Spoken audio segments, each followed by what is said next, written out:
KSL News Radio, I'm Dan Bomas. KSL's top story this hour, the Utah Department of Transportation warning drivers in Taylorsville to plan ahead for a couple of weekend lane closures.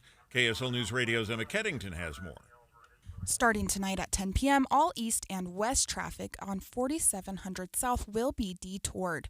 The road will open back up again Monday the 19th at 5 a.m. The same exact closure will occur the weekend after as well. UDOT spokesperson John Gleason says drivers should use 4100 South or 5400 South as alternate travel routes. The closures are for construction on a new interchange in an effort to eliminate the stoplights along Bangerter Highway.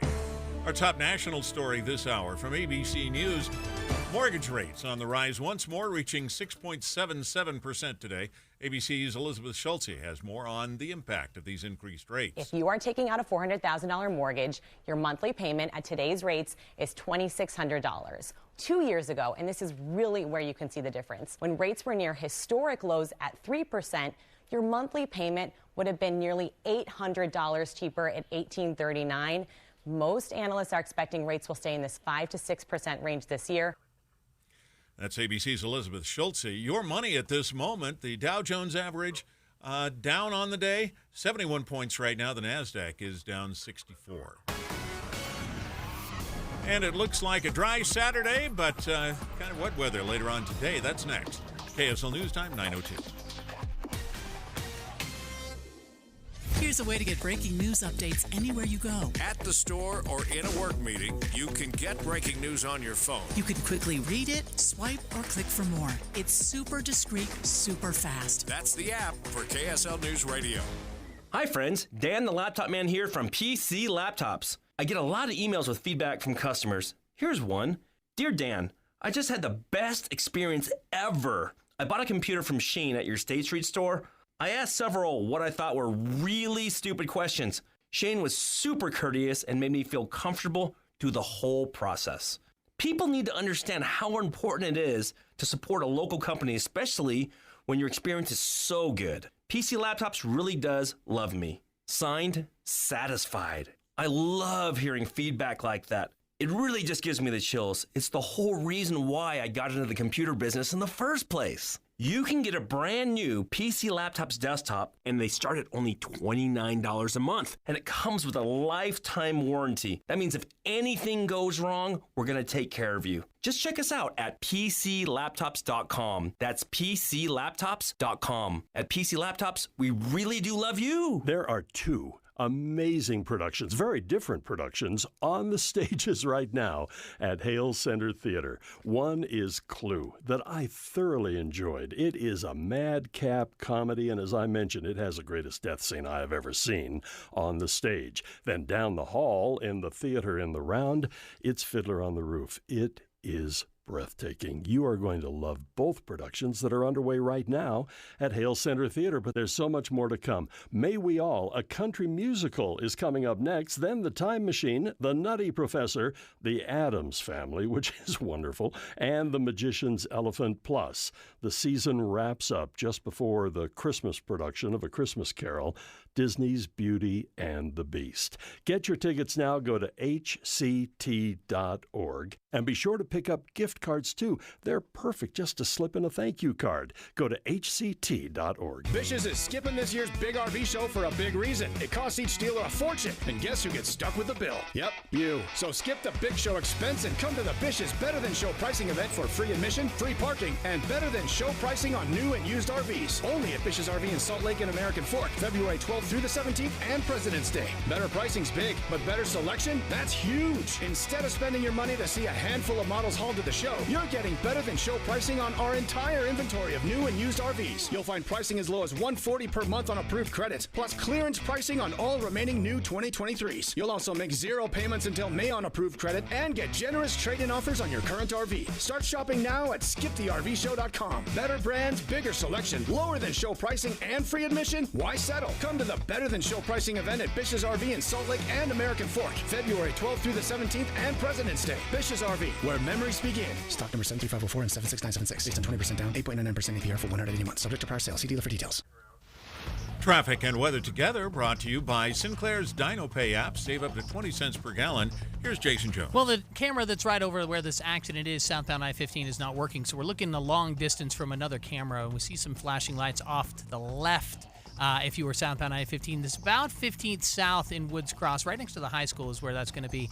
It looks like maybe the flashing lights just drove off now, but you got some really heavy delays that are going to stretch up almost towards Centerville at this point if you were southbound I-15. Hopefully, if the flashing lights did drive off, that'll clear out pretty soon. Otherwise, everything else is looking pretty decent. You're going to find some congestion as you head up towards the ski resorts, Little Cottonwood Canyon, and up in Park City, but otherwise, your commute is looking pretty good. All machines are discounted during the embroidery sale at Dave's Bernina in St. George and Provo. 48 months, no interest, and amazing buy a machine, get free gift offers. Great bargains on previously loved machines. I'm Jason Jones in the KSL Traffic Center. KSL weather, some valley showers this afternoon, heavier snow in the mountains. Saturday will be dry, but we could see more rain on Sunday. Right now, 40 degrees and cloudy. I'm Dan Bomas from the KSL Common Spirit Health Studios. Listen online at kslnewsradio.com. We're Utah's news, traffic, and weather station. Dave and Dujanovic, your morning companions for talk, analysis, and key perspectives on Utah's biggest stories on KSL News Radio. In some of the greatest marketing in Utah history, try this one on for size. The Power District. Dave and Dujanovic. Special coverage of the top local story. If you thought Silicon Slopes was good, try the Power District. How good does that sound? Hey, no W. Dujanovic today. Instead, I get Mara Carabello from the Exoro Group. I'm so excited to be here. This is so great. I'm so excited about this because as I'm doing this little dance after I see some of the renderings about this new Power District with a big, ginormous baseball stadium in the middle, you with your big wet blanket came in. He said, before we just rubber stamp everything and throw a parade for how great this is, let's ask a few questions. I know. I totally grumped up on it. And so here are my disclaimers. I'm not grumpy. I love baseball. I love the investment that this beloved Larry H. Miller Group, who has done so much for this state. But I did say I want to make it complicated, right? I don't want to just give a standing ovation to big ideas. I want to talk about how. And I think we're making a mistake not digging a little deeper and saying, hey, there are no villains and good guys, right? I'm not trying to pick a bad actor at all. But this is a ton of money. What's it going to do to the neighborhood? I've got so many questions. $3.5 billion. That is what the headline said. That's the investment in this district. So $3.5 billion investment by the Larry H. Miller Company. They just released some renderings of this area, and it is spectacular. Oh, yeah. If you allow me to just paint a picture for you folks, first of all, a big, beautiful baseball stadium is right in the center. So that is really the key point of this. But there's a lot of layers to this. There's developments. There's a river walk. There is a Ferris wheel. I don't know where this Ferris wheel came from, but all of a sudden there's a Ferris wheel in these renderings. I'm not hating the Ferris wheel. I'm just saying I'm not hating the Ferris wheel. It's the eye of Salt Lake City. But when we heard about this yesterday, the Larry H. Miller Company released this video. And the video had a who's who of Utah politicians. Mm-hmm. It had the governor. It had the Speaker of the House. It had the Senate President. It had Mayor Aaron Mendenhall. It had Luz Escamilla, Senator Luz Escamilla. Yeah, Sandra Hollins, who represent that area and are Democrats. The last three you named, I mean, clearly Salt Lake City mayor, as well as those representatives of the area, they're all Democrats. And then, as you said, we have the top three leaders in state government, speaker, president, governor there, right? And they're all speaking to the importance and the excitement they have for this proposed development. In fact, this is what they had to say about helping the west side of Salt Lake. The West Side has long been overlooked for economic development. The West Side has been hungry and ready for decades. You know, the West Side has been like a shopping and entertainment desert. The West Side has been neglected for too long, and gratefully the Miller family has seen the vision to invest in this geographical location in a way that's going to bring more investment into the area and lift everybody who lives on that West Side. Now, this isn't a surprise to anybody on the West Side that they've been forgotten, or there hasn't been a huge amount of development or new money, restaurants, infrastructure being poured into the West Side. Yeah, that's right. The question is this housing development restaurants going to be affordable to the current West Side residents? Can they afford to stay in their houses? Is it gentrification alone for gentrification's sake? Absolutely, this is going to infuse this geographic area with some cash. But is it going to benefit the residents? Now, here's a big shout out to the Miller Corporation. They had started with community discussions. They formed community councils, and they are seeking input. Again, my goal is to not vilify. My goal is to say the devil's always in the details. Exactly. And when you look at the proposals, I think what is difficult for me is you look in this area, a lot of it is old power district, smokestack. You know, there's some real cleanup That's right. that needs to happen. Well, and I mean, you said power district is the best name ever, but let's be clear on what the word power comes from. It's not, it is because these are old industrial areas, and boy, the price tag on industrial cleanup, which will be required, particularly where they've identified the stadium, is going to have a chunk of change price tag. Question is that going to be footed by the taxpayers, or is that going to be footed by the developers, wealthy developers? Okay, so that's a great question, because right now, and we saw this with the old Geneva Steel in the Vineyard, you know, there's a remittance that needs to happen. You need to clean up this area because there's a lot of tailings or there's just industrial waste that has sat there in some cases for decades. Right. Well, nothing's being done with that right now. Mm-hmm. And we know that it's uninhabitable, of course. Right. So something has to be done, whether you're going to build a baseball stadium or, you know, condos, low affordable housing, whatever has to happen, you've got to address that in the beginning.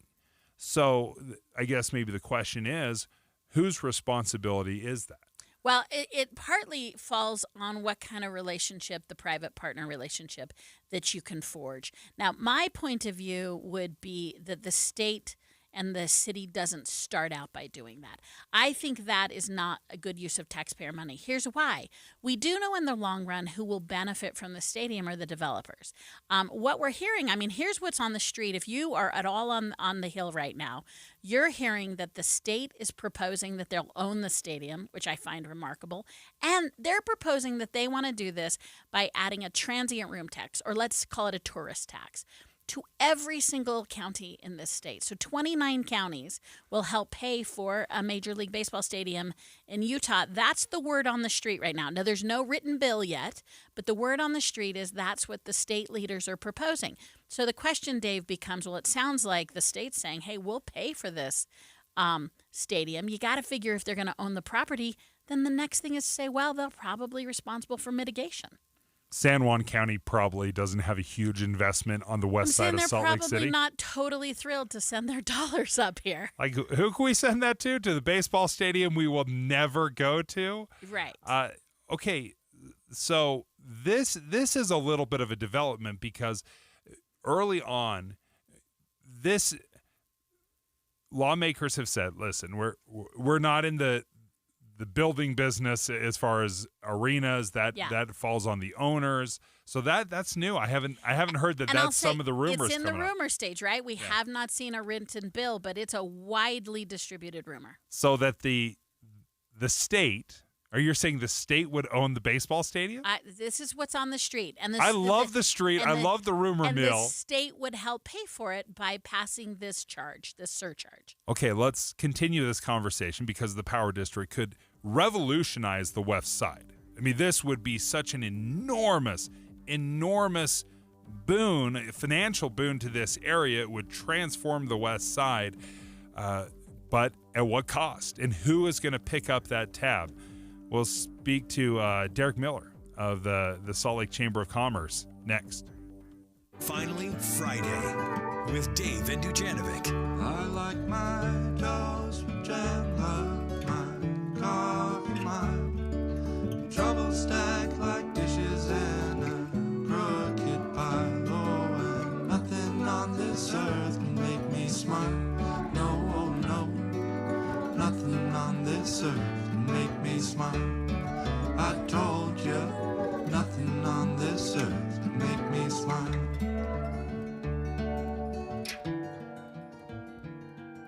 Jeff Kaplan here. Every once in a while I do my show from home, and you probably wouldn't be able to tell. I'm on KSL and sending video to the internet all at the same time because I have Xfinity Wi-Fi. It's pretty amazing because at the same time my wife's streaming a movie, grandkids come over, one's watching YouTube, two are playing Minecraft, and others watching a flick, all while Grandma says, "Shh, Papa's on the air." We run all these devices, and I do a show thanks to my reliable, fast connection. Xfinity Wi-Fi is a game changer. Get wall-to-wall Wi-Fi on the Xfinity 10G network for a reliable connection throughout your home. Now through March 21st, new customers can get started with 1.2 gigabit internet for $25 a month for 2 years with no annual contract and Wi-Fi equipment included when you add unlimited mobile. Go to Xfinity.com, call 1-800-XFINITY, or visit a store today. Requires paperless billing and auto pay with stored bank account. Restrictions apply. Taxes and fees extra. Xfinity Mobile requires Xfinity Internet. After promo, regular rates apply to internet service and Wi-Fi equipment. Actual speeds vary. The nationally ranked Cougars are on a roll. Foose dives low, wait, up, and good! Drops it over the 10 for 2. Saturday, it's BYU, Oklahoma State. Khalifa down the lane, still gets there, and lays it up and in! He was coast to coast like buttered toast. Pregame is at 11 and tip-off at 12. Listen Saturday, BYU, Oklahoma State, on Utah's legacy home of Big 12 basketball and the BYU Cougars. KSL News Radio.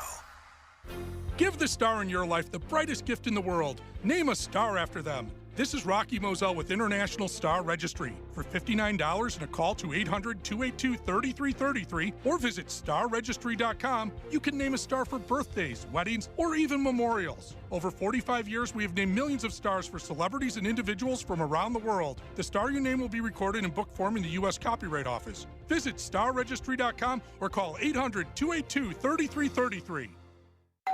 Pizza's here. Oh, great. I'd love some, but I'm worried about my stomach issues. If you're worried about having diarrhea, gas, bloating, stomach pain, or loose, oily stools, it may not just be stomach issues. It could be a condition called exocrine pancreatic insufficiency, or EPI. With EPI, the pancreas doesn't release enough enzymes to break down food, but EPI is manageable. Use the symptom checker on identifyepi.com and talk to your doctor. That's identifyepi.com. Sponsored by AbbVie. Good morning. I'm the 40% off window company. 40% off? Of what? Hey, 40% off! Yeah, I'll bet it's your biggest sale of the year. This week only, because you need a model home in our neighborhood. Well, nothing. It's baloney. Hi, this is Kathy. I'm Doug of Window World. When you hear those things, you know you've entered the baloney zone. Resist the force of the baloney zone. Find Window World online at windowworldutah.com. Or call Window World at 281-8111. That's 281-8111. And that's no baloney. The biggest hunting show in the West is back, along with Utah's top 200 hunting permits for just $5 each. It's the Western Hunting and Conservation Expo in Salt Lake City, February 15th to 18th. Talk with hundreds of guides, outfitters, and exhibitors. Book a hunt, see the latest gear, and best of all, you could hunt Utah's biggest bucks and bulls for just $5. It's all at the Western Hunting and Conservation Expo, produced in cooperation with the Utah Office of Tourism. Get tickets and details at huntexpo.com. With the three things you need to know this hour, I'm Dan Bomas. First, plan on weekend traffic hassles on 4700 South. Second, Russia's leading opposition leader has died in an Arctic prison. And third, home mortgage rates have reached 6.77%. That means a house payment $800 higher than it was 3 years ago. 40 degrees and cloudy now in Salt Lake City. Back to Dave and Dujanovic on KSL News Radio. Dave and Dujanovic. Dave and Dujanovic. Dave and Dujanovic. Special coverage of the top local story. Let's discuss the Power District. And the new renderings came out as the Larry H. Miller Company talked and put forth a $3.5 billion plan. On the west side, it's about 100 acres. I mean, wrap your head around that. I mean, you're essentially in downtown Salt Lake. You've got 100 acres of a blank slate that you can clean out, and then you build something incredible. And in the center of that would be a proposed Major League Baseball stadium. Now, that's not a for sure thing. There's no guarantee that Major League Baseball is going to come to Utah. Sure, there's some indicators that is a real possibility. We're certainly hoping. A lot of us are. I'm number one. I love this idea, but that's not guaranteed. So there is this development and this hope that Major League Baseball comes and you can fully develop this area, this 100 acres, with an incredible river walk. You've got the Jordan River that's passing through this. This is a huge opportunity. It's a great, I mean, who else would have proximate to downtown a civic center that's just right there? I mean, it's already got tracks. It's already got mass transit. It's between the airport and downtown. Huge opportunity. There's already been some investment on the west side. You've seen a lot of new apartment buildings go up that are very nice. So there's a little bit of growth happening. This would supercharge it on a level that they've never seen before. That's right. That's right. And you could almost argue it would be the crown jewel of Salt Lake City, that and City Center. Mm-hmm. I mean, it would be absolutely incredible if it was fully developed. Now, the real question here is, okay, at what cost? And to whose cost? That's right. Whose pocketbook? The bill? And you have to wonder not only who's literally paying the bill, how much taxpayer dollar is the 3.5 totally private investment against leverage. The other question is, at what community cost, right? So does this so change the nature of the neighborhood that those people currently living there are unable to stay there? Salt Lake City Council member Alejandro Poy had this to say. Concerned at how little involvement he's had on such a big project, taking over a place he lives, loves, and represents. What is going to happen with North Temple when there's not a game? We already have issues with criminal activity and some other things. We don't want this to be a dead zone. That was an interview that Mr. Poy had done with KSL Television's Kirsten Nunez, and he brings up some fair questions. Yeah, he does. I mean, one thing that could be a show of its own is the railroad tracks. So if you live on the west side and you get those slow freight trains, you're sitting in traffic waiting for that really slow freight train to leave. Have we addressed this? And that would probably be a solution between the rail companies and maybe the government. Again, that's a potential layer of government spending in this area.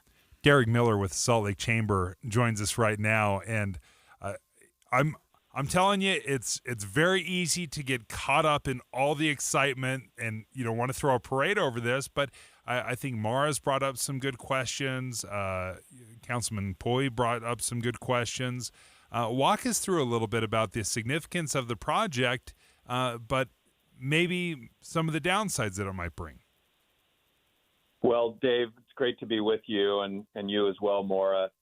I think if you want somebody to talk about the downsides, you probably need to talk to somebody else. I'm a big proponent of this project.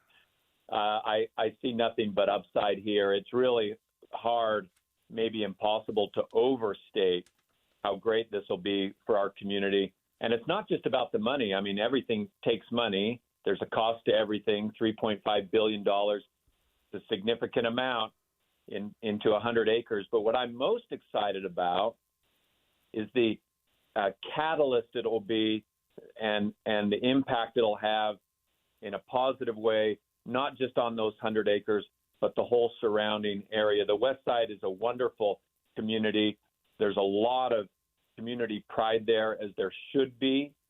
And when I talk to leaders from that community, including City Councilwoman Victoria Pedro and the state senator from that area, Luz Escamilla, they're positive about it. They talk to me about what a great asset that will be to their community. So I believe them. They're the ones who come from that community. When I think about it, obviously we think about the ballpark. I like the way that you framed it, Dave. Not a guarantee, but what is guaranteed is that we're going to work our hardest to get it. So, Derek, I'm still going to refuse the role of wet blanket. I just want to talk about some of the complexity. You have such an interesting point of view because your job now is to represent the business community, and this opportunity is tremendous. But your history also includes, working in, among other things, the gubernatorial administration. You've been on the executive branch too. As we approach this, and as taxpayers, as we're listening to the discussion, what's the right balance between private investment and public tax dollars when you're looking at an opportunity this big? Where should their taxpayer dollars be leveraged? I think it's a really important question that you've raised, Maura. And I did work for Governor Herbert. I was his chief of staff. Before that, I worked for Governor Huntsman in the Economic Development Office. And one of my responsibilities was this very point that you're hitting upon. What role does the government play? And my personal philosophy about this is that you should be using new tax dollars so that we know a lot of investment goes into these projects, some of it private, some of it public. But whatever the public part should be whatever is the new tax revenue that's being generated from these projects. So there's a lot of models. I mean, we probably don't have the time to get into details about it, but what's happening here in Salt Lake City and the opportunity that we have is nothing new. So we have good models around the country. We have some bad models around the country. And there's a process that you follow, a process with the city, a process with the state, a process with the governor, a process with the legislature.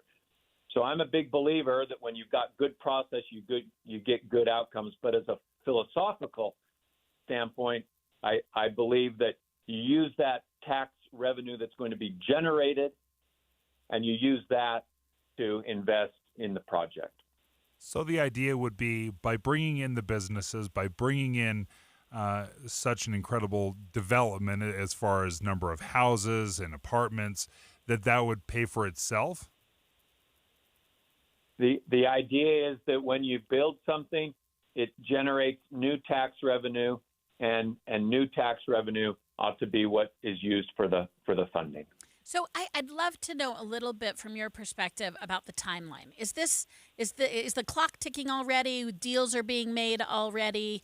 Are we anchoring it around the MLB discussions? Just like what comes first? Do we start building housing? Again, as you said, everyone's really excited about this. What will we see first? What's on the current timeline? Well, what I really love about this project, more, is that it is not contingent upon having a Major League Baseball ballpark. Obviously, we want it. Obviously, that would be just a great asset for our capital city. But what I love about the way that the Millers are positioning this is that this project, the Power District, the $3.5 billion, that's going to move forward regardless. And this is a property that needs to be redeveloped. And it's an area that needs to see some of this improvement. Let's just take as one example, the river. When you think about Salt Lake City, you think about a lot of wonderful things. You think about the mountains. You think about the natural amenities. You think about the things that have been built here. You don't necessarily think of Salt Lake City as a river city, but we have a river, and we've turned our back on that river for far too long. It's not just an underutilized asset or amenity. It's almost a completely unused asset or amenity. This is my personal favorite thing about this project is that we're going to have a riverfront that I think will be a model for the entire river between the Great Salt Lake and Utah Lake. What we're gonna see built there will be a model for the rest of our valley. Derek Miller, thank you for joining us from the Salt Lake Chamber and the Riverwalk. I've been to San Antonio, and they've built the city around it, and it is incredible. I actually lived in Europe for a couple of years, and everything's built around the rivers. And that's what everyone does. Instead of going to parks, they walk along the riverside, and it was wonderful. So the idea that we would have something similar here in Utah is a very, very interesting thing. Would be wonderful, obviously. I think the idea that even without the Major League Baseball stadium, that they would move forward with this development is huge news.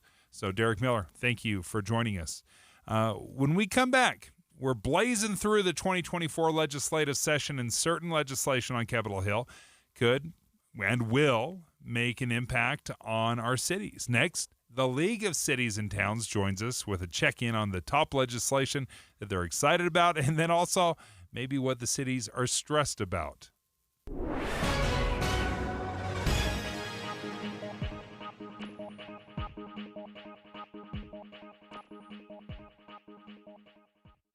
Mom and Dad used to argue about everything, especially about Dad's drinking. It drove me crazy. It got so bad, I couldn't do my homework. I couldn't concentrate. I absolutely refused to let any of my friends come to our house for any reason. I would have been humiliated if anyone found out how much my dad drank and how loud my mom screamed at him. My family went from totally crazy to quiet, calm, and even peaceful. The only thing that happened is my mom started going to Al-Anon family groups. Her relationship with my dad really changed. I asked Mom if she would take me to her Al-Anon meetings, or to Alateen. I wanted to see if I could have a better relationship with my dad. I'm sure glad I did. If someone's drinking troubling you, you might be surprised at what you can learn in an Al-Anon or Alateen family group from people just like you. Call 1-888-4-ALANON or go to alanon.org. It's 9:32 at KSL News Radio. I'm Dan Bomas. KSL's top local story this hour. There may not be much extra spending money for tax cuts this year, but many Utah legislators say it's still a priority. Utah Senate President Stuart Adams says inflation and high interest rates likely contributed to what appears to be a lack of a surplus this year. We're focusing on energy, water, housing, the things that we think drive an economy. And it's because if you have a strong economy, you have plenty of money for schools, you have plenty of money for roads, you have plenty of money for all kinds of public services. Adams says tax cuts are still in the budget, and the full estimate's expected to be released today at noon. A House bill aiming to increase the price of alcohol in Utah, specifically the market for liquor, wine, and malt beverages, would go from 88% to 88.5%, and heavy beer markups would go from 66.5% to 67%. Our top national story this hour from ABC News.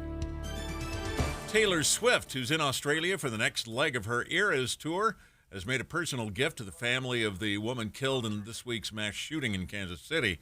ABC's Alex Stone reports. When bullets hit the crowd at the end of the Chiefs' victory rally, radio DJ Lisa Lopez Galvin was killed, a well-known mother of two who also DJ'd weddings around Kansas City. Now ABC News confirming Taylor Swift has donated $100,000 to a GoFundMe account that's been set up for the family of Lopez Galvin. Alex Stone, ABC News. Your money at this moment, the Dow Jones average down on the day right now, 42 points. The NASDAQ is down 24. And our KSL weather, we've got a little more rain expected today. That's next. KSL News Time, 9:34. News doesn't just mean information or dates. It's the story of our local history being told in real time. Be a part of the story. This is Tim Hughes and Amanda Dixon. We hope to be a part of your story. We have you covered on KSL News Radio. Sometimes losing weight, not fun.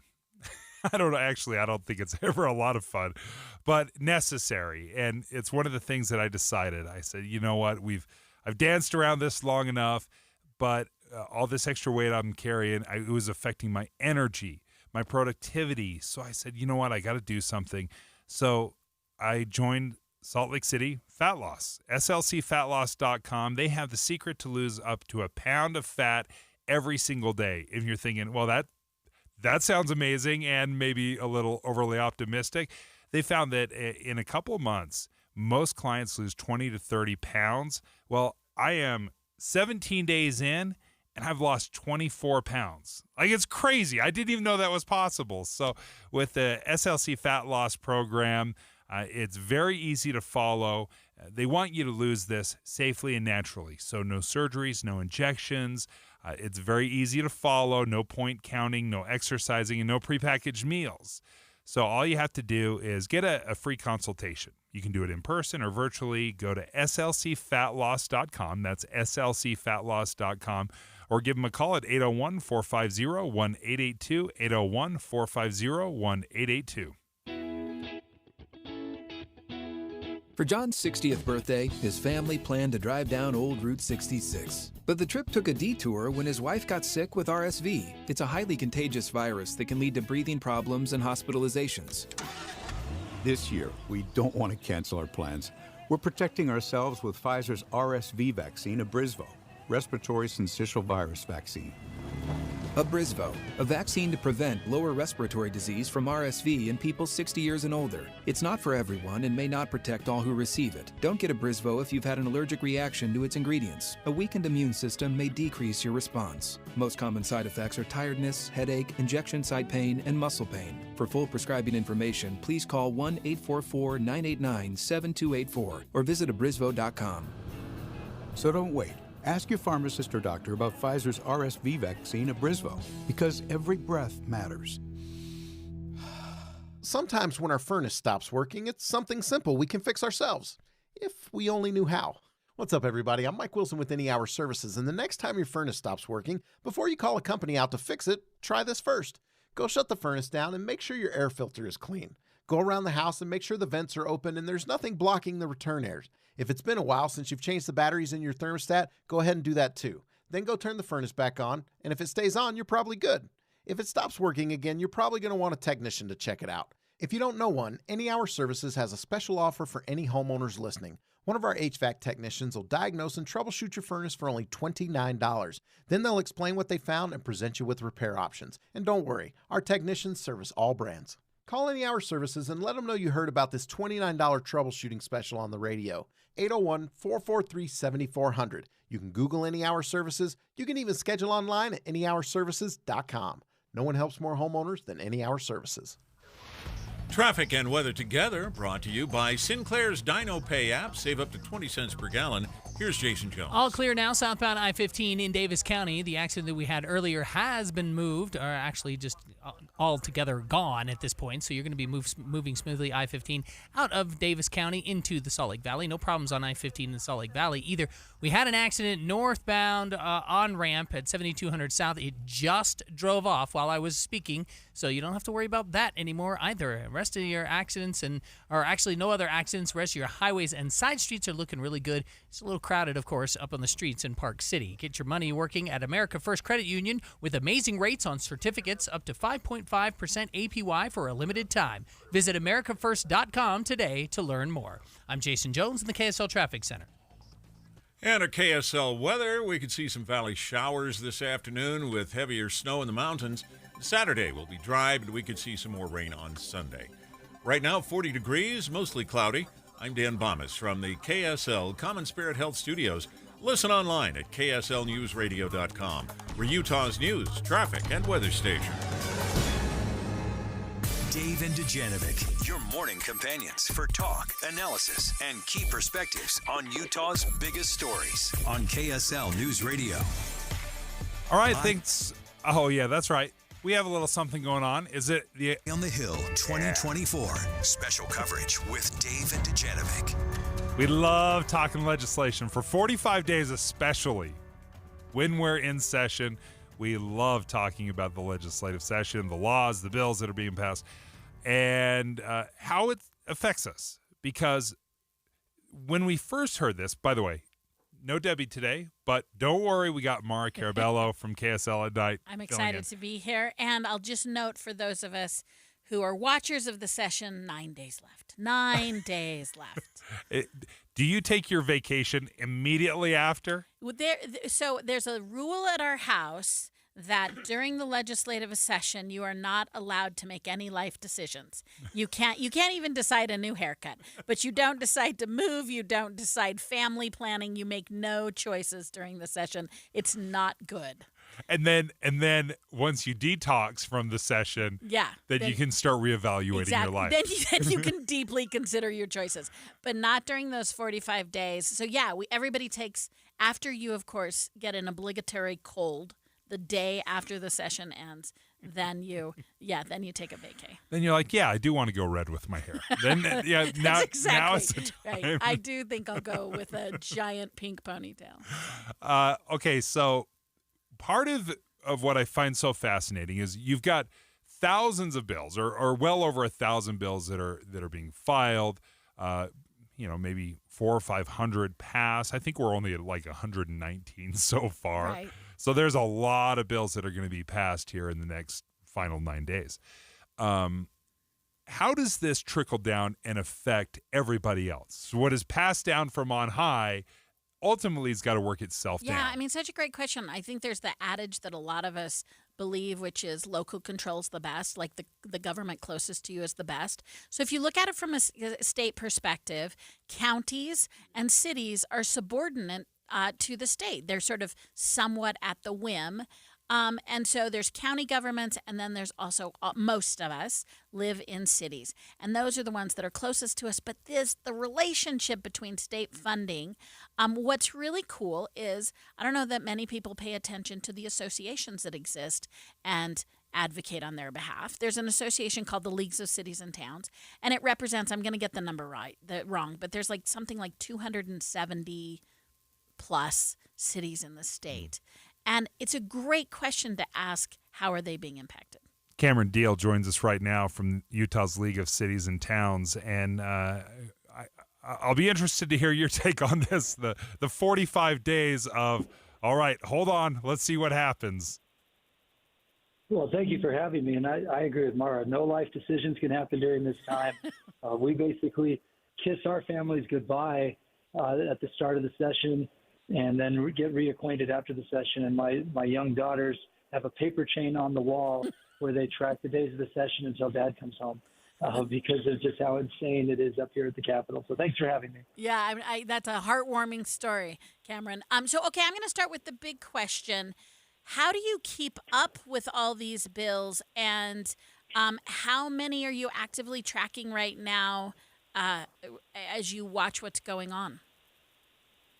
Yeah, we have a phenomenal team here at the league. I'm the director, and I actually started the league as an intern way back when in 2006. And so when I started here, we were tracking less than 100 bills on average each year. For the last few years, it's been more than double that. And as of yesterday, we were tracking 220 bills. And the reason I say as of yesterday is because more bills have come out today, and we'll be tracking those. So at this time of the session, it's all hands on deck, and we have a phenomenal team within the league. And then we also rely on what we call our extended family of city managers and attorneys from other cities, and we are in hourly conversations with them about all these different bills. From a city perspective, what's stressing you out the most? Other than there's only 9 more days to go, I think the biggest issue that we are facing across the state is how do we plan for growth, and what does that mean in each part of the state?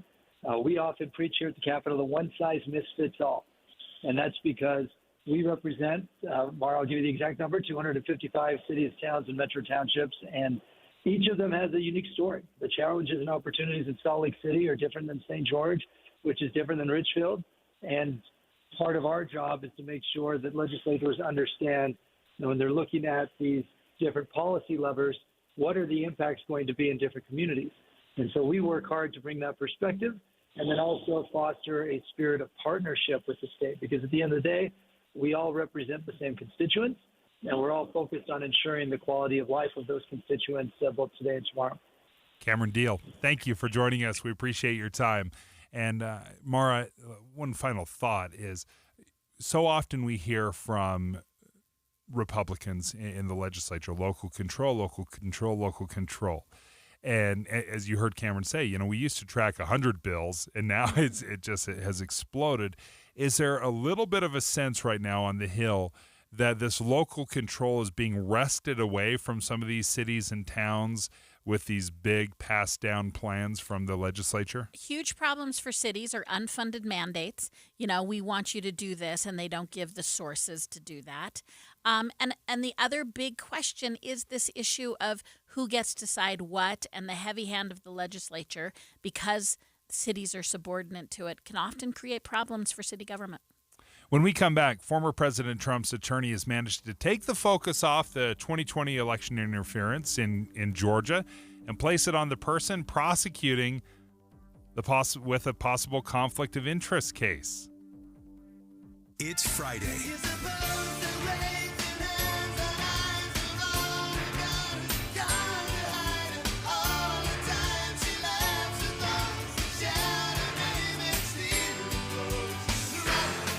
With Dave and Dujanovic.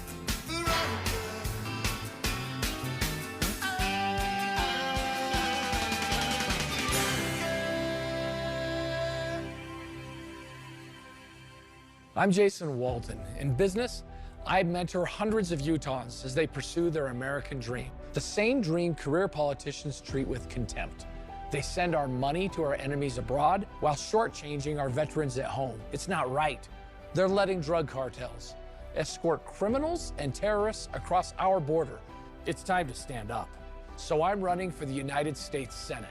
Stand with me.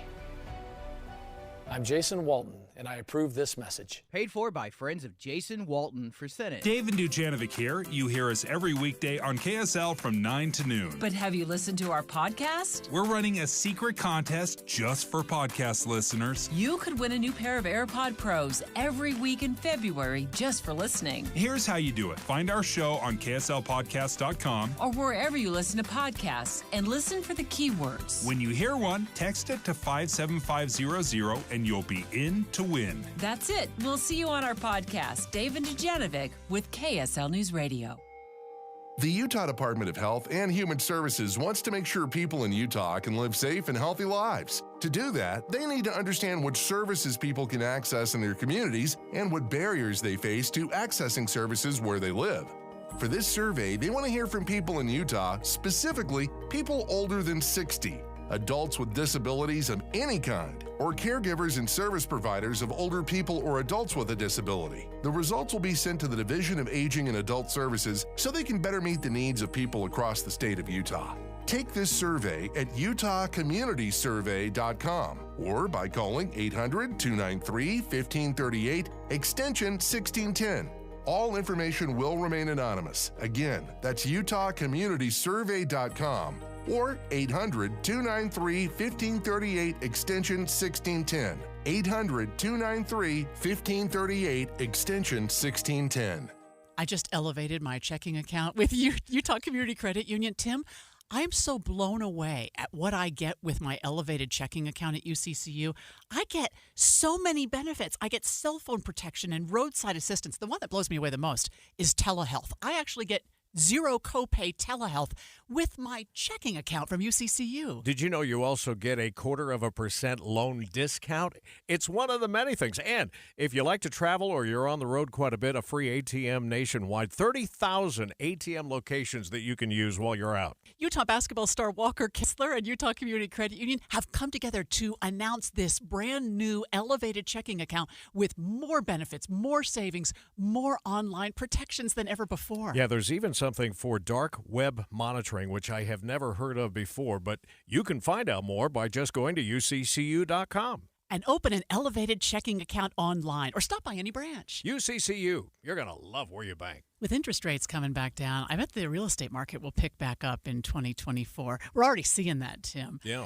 But it doesn't really matter how the market is doing when you have the right team. So if you're looking to sell your house, now you want to downsize or you need more space, you need the Stern team. The Stern team has taught us, I can think of a handful of things that I would worry about if I was buying or selling, but there are 100 details that are involved in selling a home, and they have lots of people that are handling every detail so nothing falls through the cracks. And they have so many different options. I mean, I worked with Cammie there at the Stern team, and she was awesome. But if you need an instant cash offer, you can do that. If you need to buy before you sell, you can do that. They have flexible fees. They also have people that they represent that are looking to buy a home, so maybe they can make that perfect connection within the Stern team. So don't put off selling your house or buying a house because you think the market isn't just right. The market is right with the Stern team. Go online to sternteam.com or just Google the Stern team.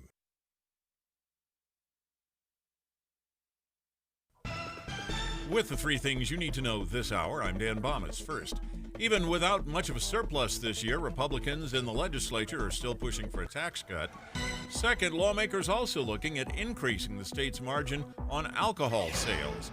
And third, Taylor Swift had kind words and a big GoFundMe donation for the family of a woman killed in the Kansas City shooting. Right now, 40 degrees, mostly cloudy in Salt Lake City.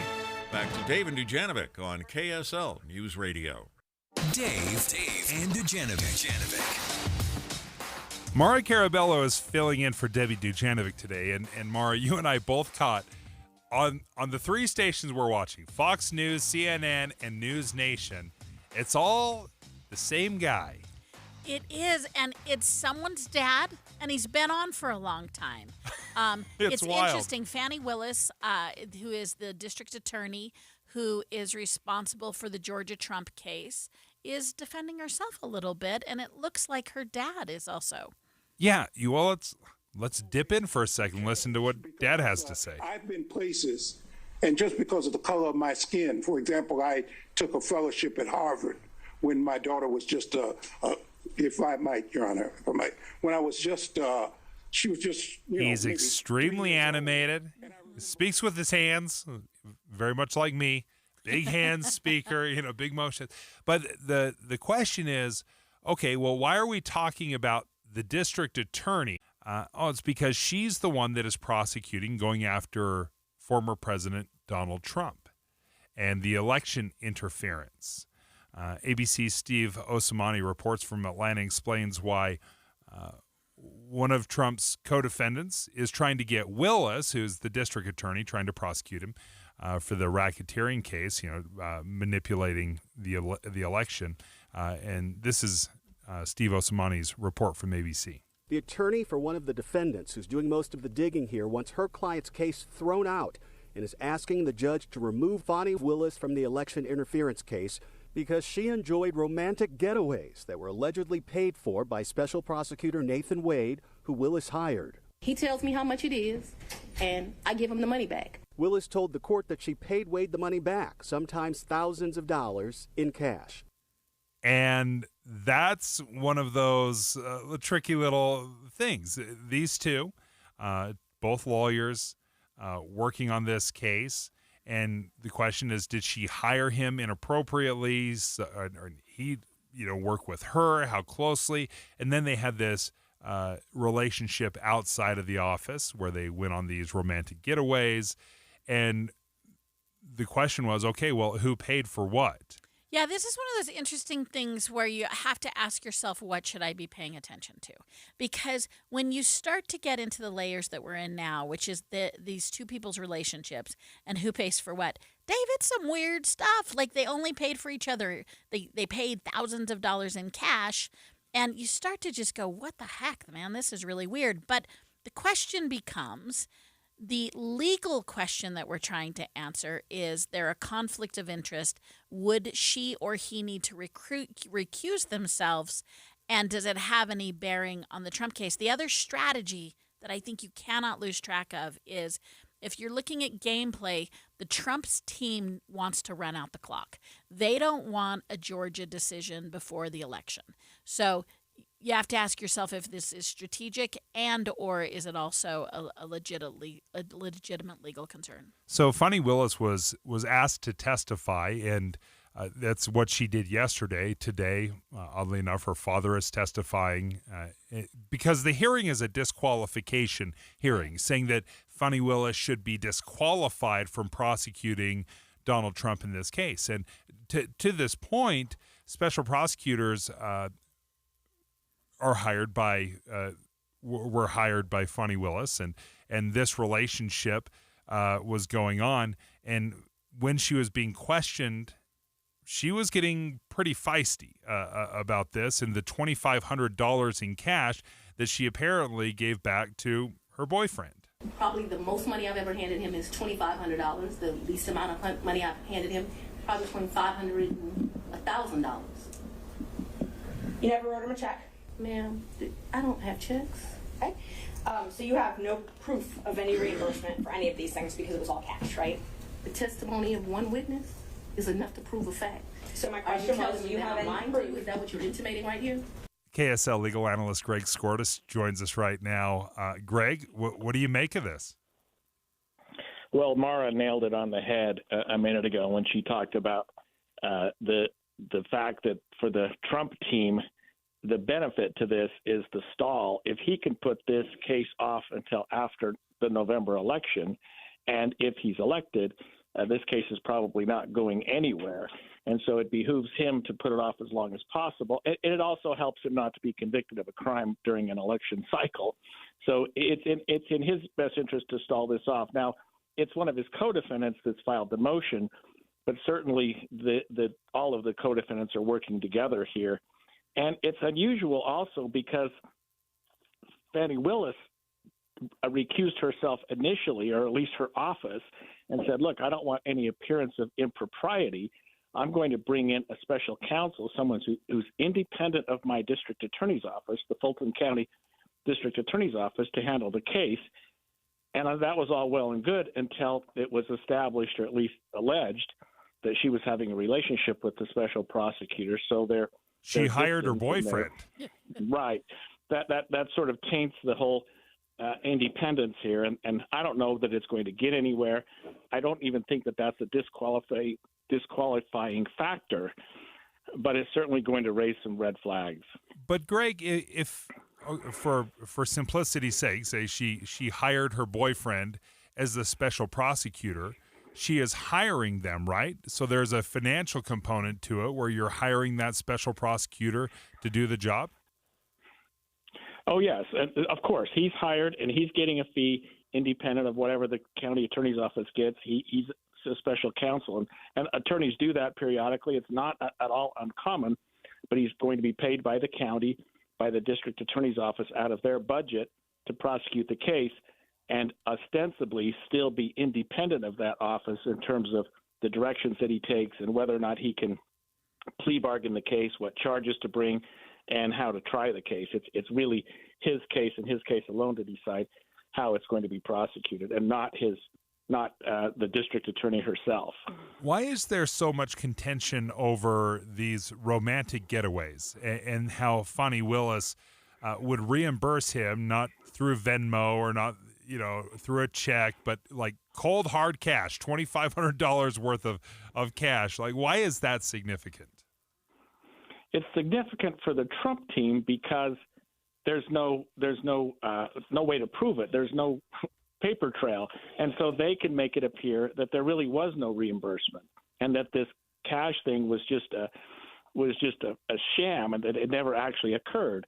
It's sort of significant for her because maybe she wanted everything to be in cash to keep the relationship out of the public light, and so writing a check to your boyfriend is pretty good proof that you paid this person some money. So I think both sides sort of benefit by what happened here. But overall, the cash part of it kind of looks bad for her. So we've been hearing testimony for a couple of days. What happens next? Well, the judge will rule two things, Mara. One is whether or not her office is recused and to what extent that means that the special counsel is.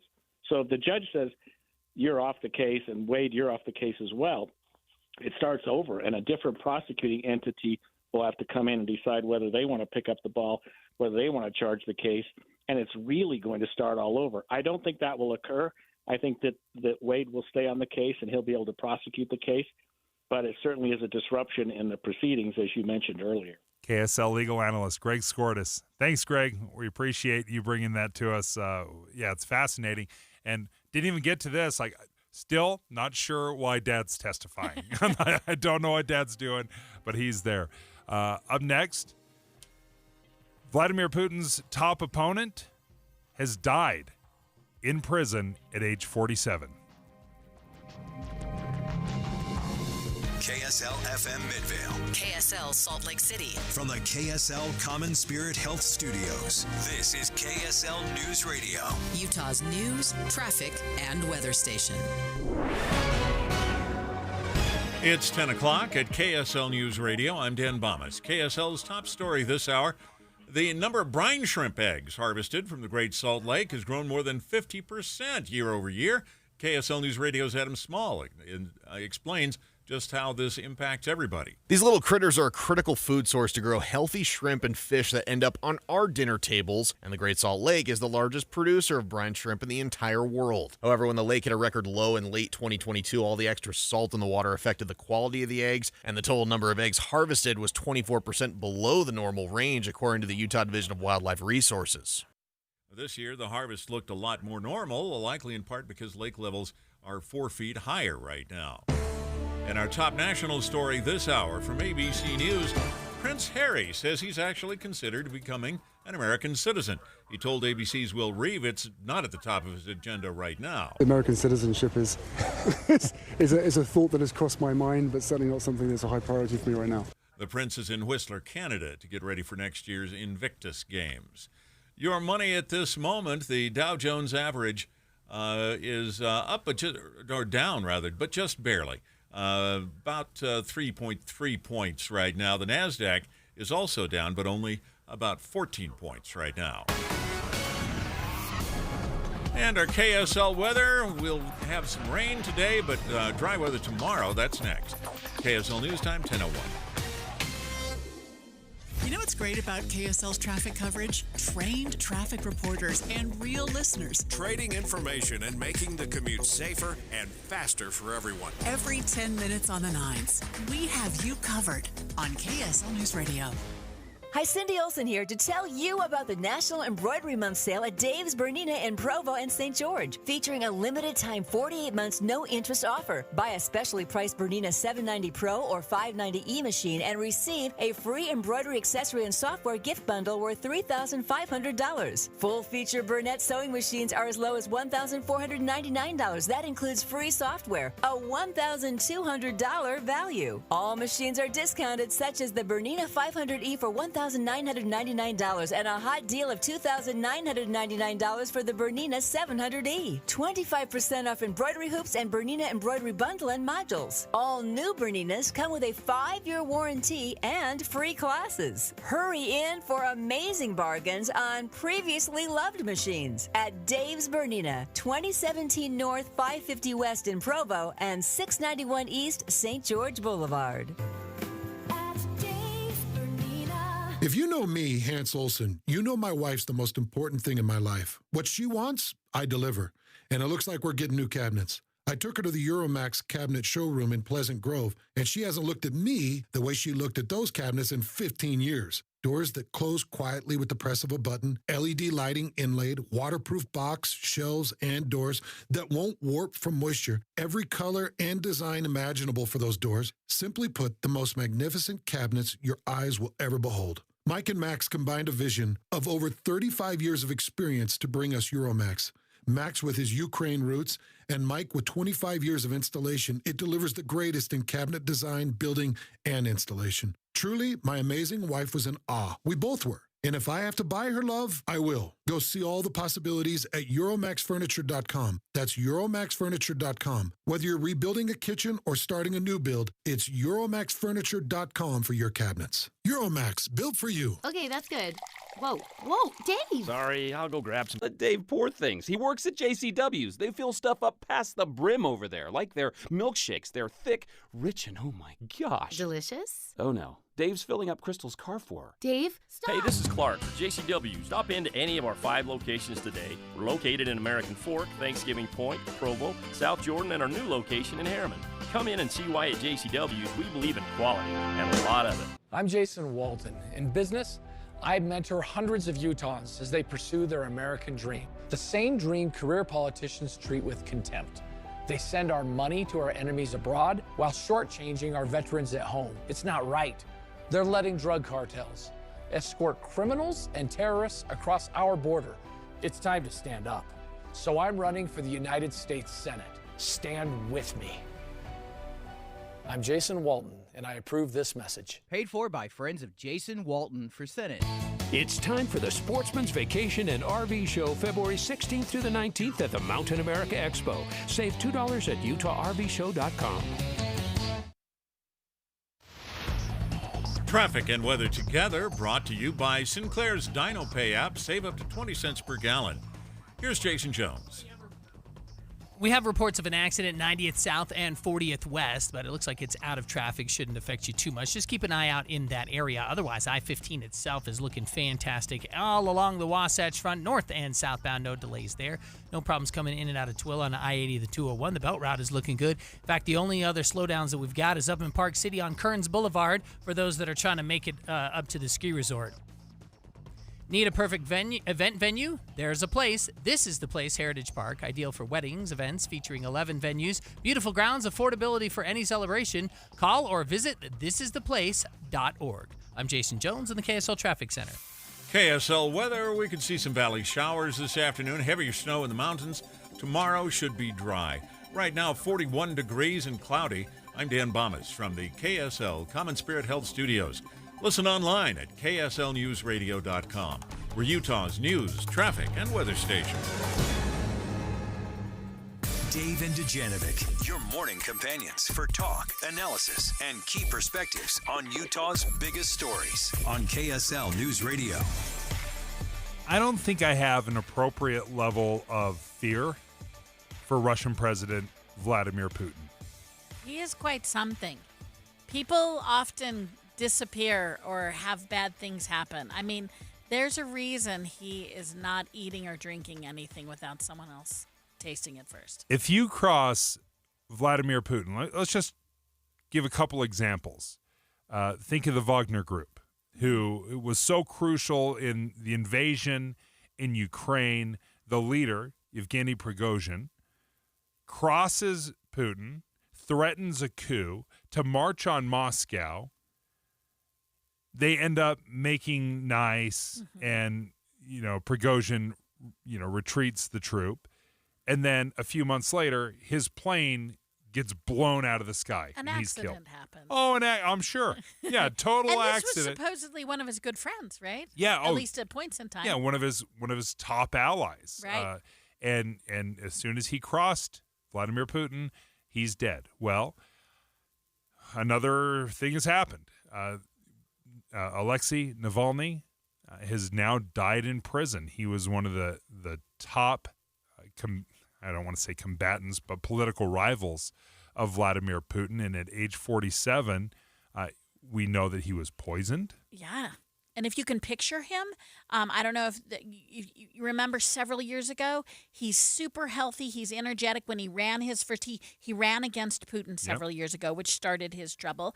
And he was clear-headed, and he was pro the people, and he was a huge threat because I think his energy level, his connection, over time you see him poisoned a few times, thrown in jail for a 19-year sentence that has dubious descriptions of what he did wrong. Oh yeah, and then he was moved, I believe, recently to Siberia. Anyway, he ends up dying. Anna Doba joins us right now from News Nation, anchor for the weekend edition of Morning in America. Anna, thank you for joining us. And I guess I want to say I'm shocked, but not totally shocked either.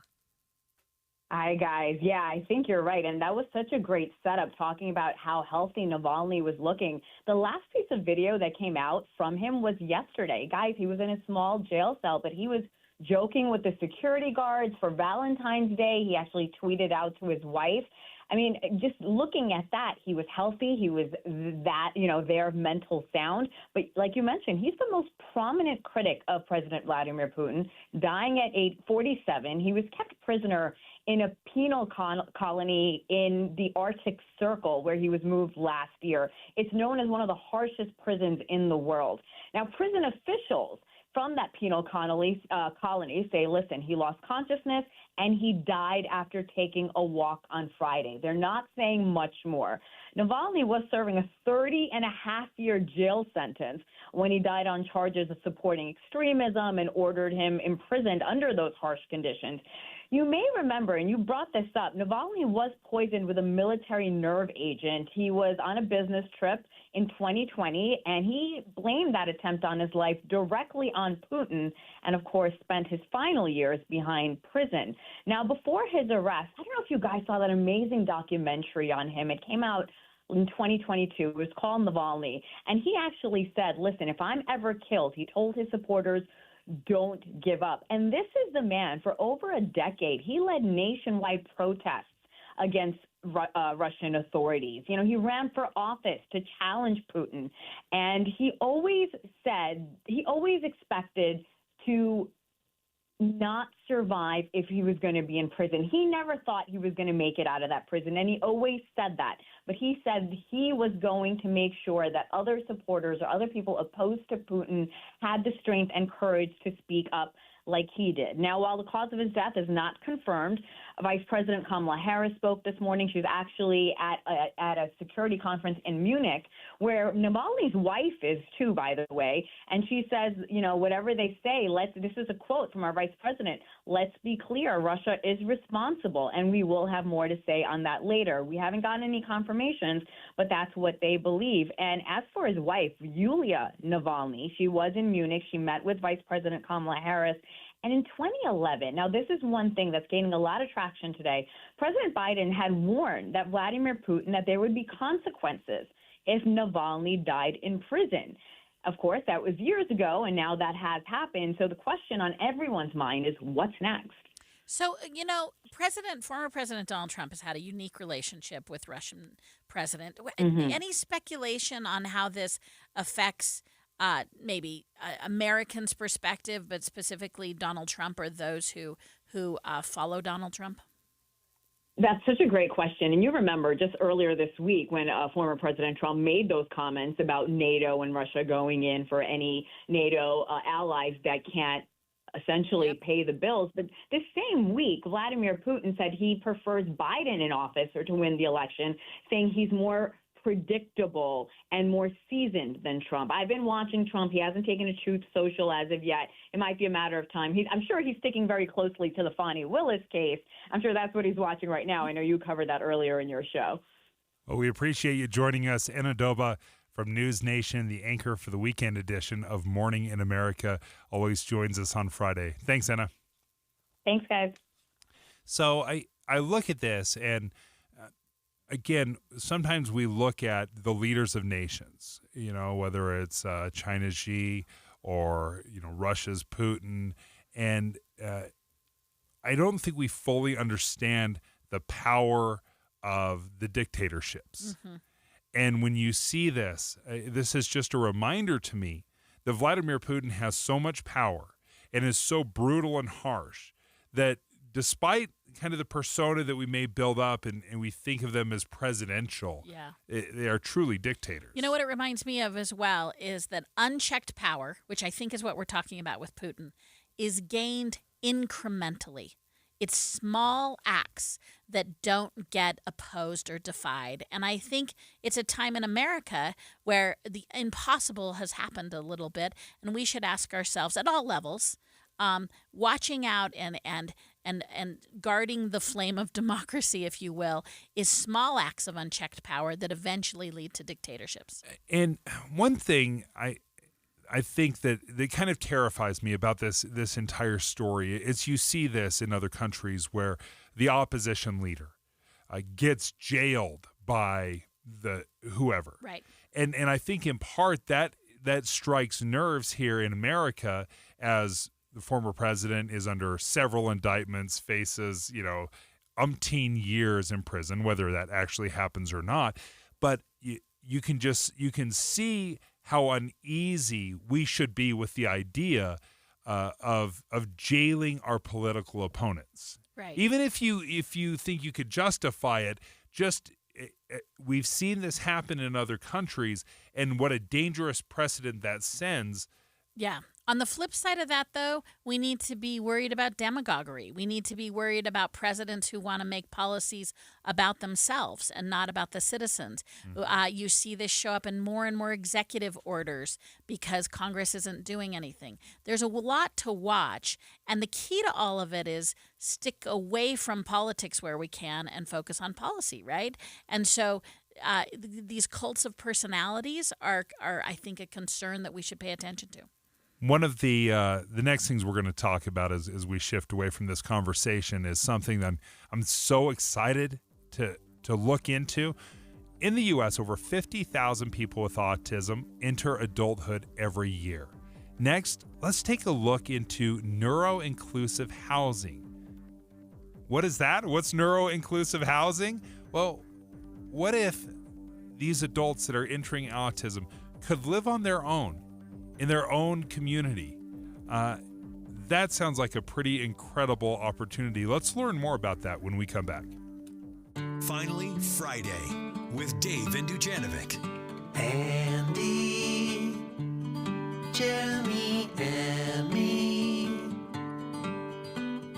We were always looking on your telephone.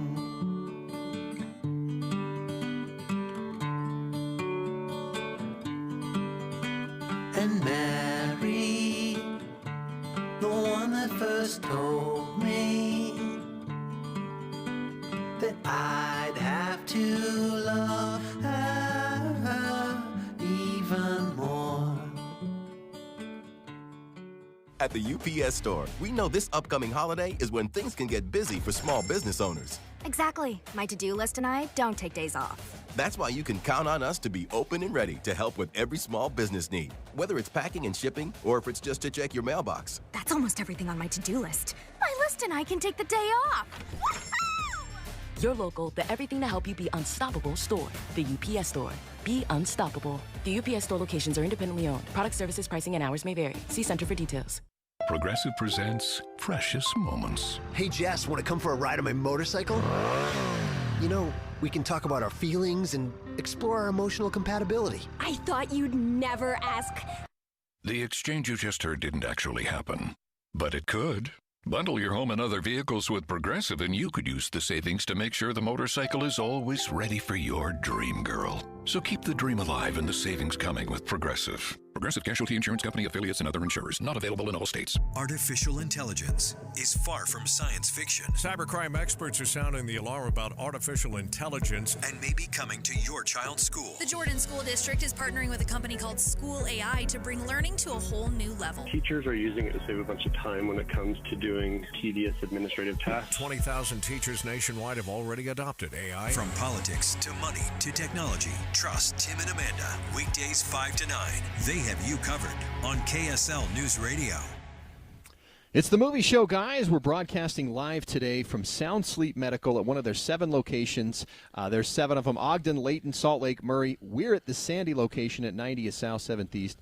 They've also got it in American Fork and Provo. And why does that matter where it is? Because we're going to tell you about a great opportunity that you have to fix something that maybe you've never thought about, or maybe you have thought about, but you didn't realize that it was serious, and that is not getting the right kind of sleep at night. Yeah, sleep apnea is a huge problem. I found out I have AFib, and one of the causes of that is sleep apnea. When I got my sleep apnea corrected, the first thing the doctor said to me when I finally started the process, he said, "Congratulations, you just added about 8 years to the rest of your life." And I was like, oh. He's like, yeah, the strain that you're putting on your heart by not breathing right at night is massive. And we're joined now by Melissa Lowry from Sound Sleep Medical. Melissa, I don't think people, I mean, I didn't until I was confronted with it, Steve too. We didn't know that the effect that poor sleep or not breathing while you're sleeping, that the hard effects it has on your heart. There's so many effects on your heart, high blood pressure, things like stroke, AFib, but also, think about your brain. If your brain's not getting enough oxygen, it's affecting your brain as well. Anxiety, depression, memory loss, even more serious stuff down the road like dementia. Sleep is important. You've got to be getting enough oxygen, though, during that sleep. Now, some symptoms that you may notice that could give you an idea that you have sleep apnea, or at least could potentially be diagnosed with sleep apnea. What are some of those signs? Good question. Things like snoring, daytime fatigue, or maybe sometimes you wake up with a morning headache. Those are some easy telltale signs that you're likely not getting enough oxygen, which means sleep apnea. Or some tightness in your chest. That's one that I recognized from my own self as well. So here's the thing. If those things are happening, or if your partner says, boy, you snore, but then I get more worried when you stop snoring because I don't hear you breathing at all. Right. Stopping breathing during the night, snoring, like I said, all of those things are red flags that if you are doing those things, you're likely oxygen deprived. Even if you're in bed sleeping for 8 to 10 hours a night, you think you're getting exactly what you need, but you're not because your oxygen is low during that time. So here's a chance for you to find out if you've got anything wrong with your sleep. We're offering today a free sleep screening and a sleep consultation to our first 50 callers to 801-716-8672. And we'll go into more like what that entails and how we're going to correct the sleep apnea. But that's the thing right now. If you've ever noticed those things, you fall asleep, feel drowsy at traffic lights, if you wake up with those the chest tightness or the headaches or things like that, give us a call, 801-716-8672 for Sound Sleep Medical. 37,000, 25, 1. These are the three numbers to remember to get the visibility and control you need to make the right business decisions instantly. 37,000. That's the number of businesses which have upgraded to NetSuite by Oracle. NetSuite is the #1 cloud financial system, streamlining accounting, financial management, inventory, HR, and more. 25. NetSuite turns 25 this year. That's 25 years of helping businesses do more with less, close their books in days, not weeks, and drive down expenses. 1. Because your business is one of a kind, so you get a customized solution for all of your KPIs in one efficient system with one source of truth. Manage risk, get reliable forecasts, and improve margins. Everything you need to grow, all in one place. Right now, download NetSuite's popular KPI checklist, designed to give you consistently excellent performance absolutely free at netsuite.com/company. That's netsuite.com/company to get your own KPI checklist. netsuite.com/company. Getting help with electrical repairs is easier than you think. All you have to do is call Any Hour Services or schedule an appointment at anyhourservices.com. No one helps more homeowners than Any Hour Services. With the three things you need to know this hour, I'm Dan Bomas. First, the harvest of brine shrimp eggs from the Great Salt Lake is way up over the year before. Second, Utah taxpayers will have to come up with more than $1 million for a Democratic presidential primary this year, even though there's no doubt as to the outcome. And third, Prince Harry, the brother to Britain's future king, says he's actually considered becoming an American citizen. Right now, 42 degrees with showers in the vicinity. Back to David Dujanovic on KSL News Radio. Dave and Dujanovic. Let's talk about autism. Autism in Utah is so common. 1 in 40 kids are born with autism here in Utah. That's amazing. Yeah, that's amazing.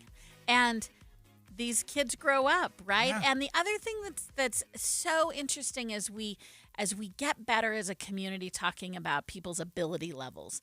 We all have different ability levels, and given pretty easy, sometimes complicated support, you just open up all different kinds of communities to being able to do anything they want. But a lot of families, as you suggest in Utah, are dealing with the impacts and effects of autism. And I think we've made some incredible strides over the last several years. The last decade, for sure, the investment, the programs that are available, especially in school.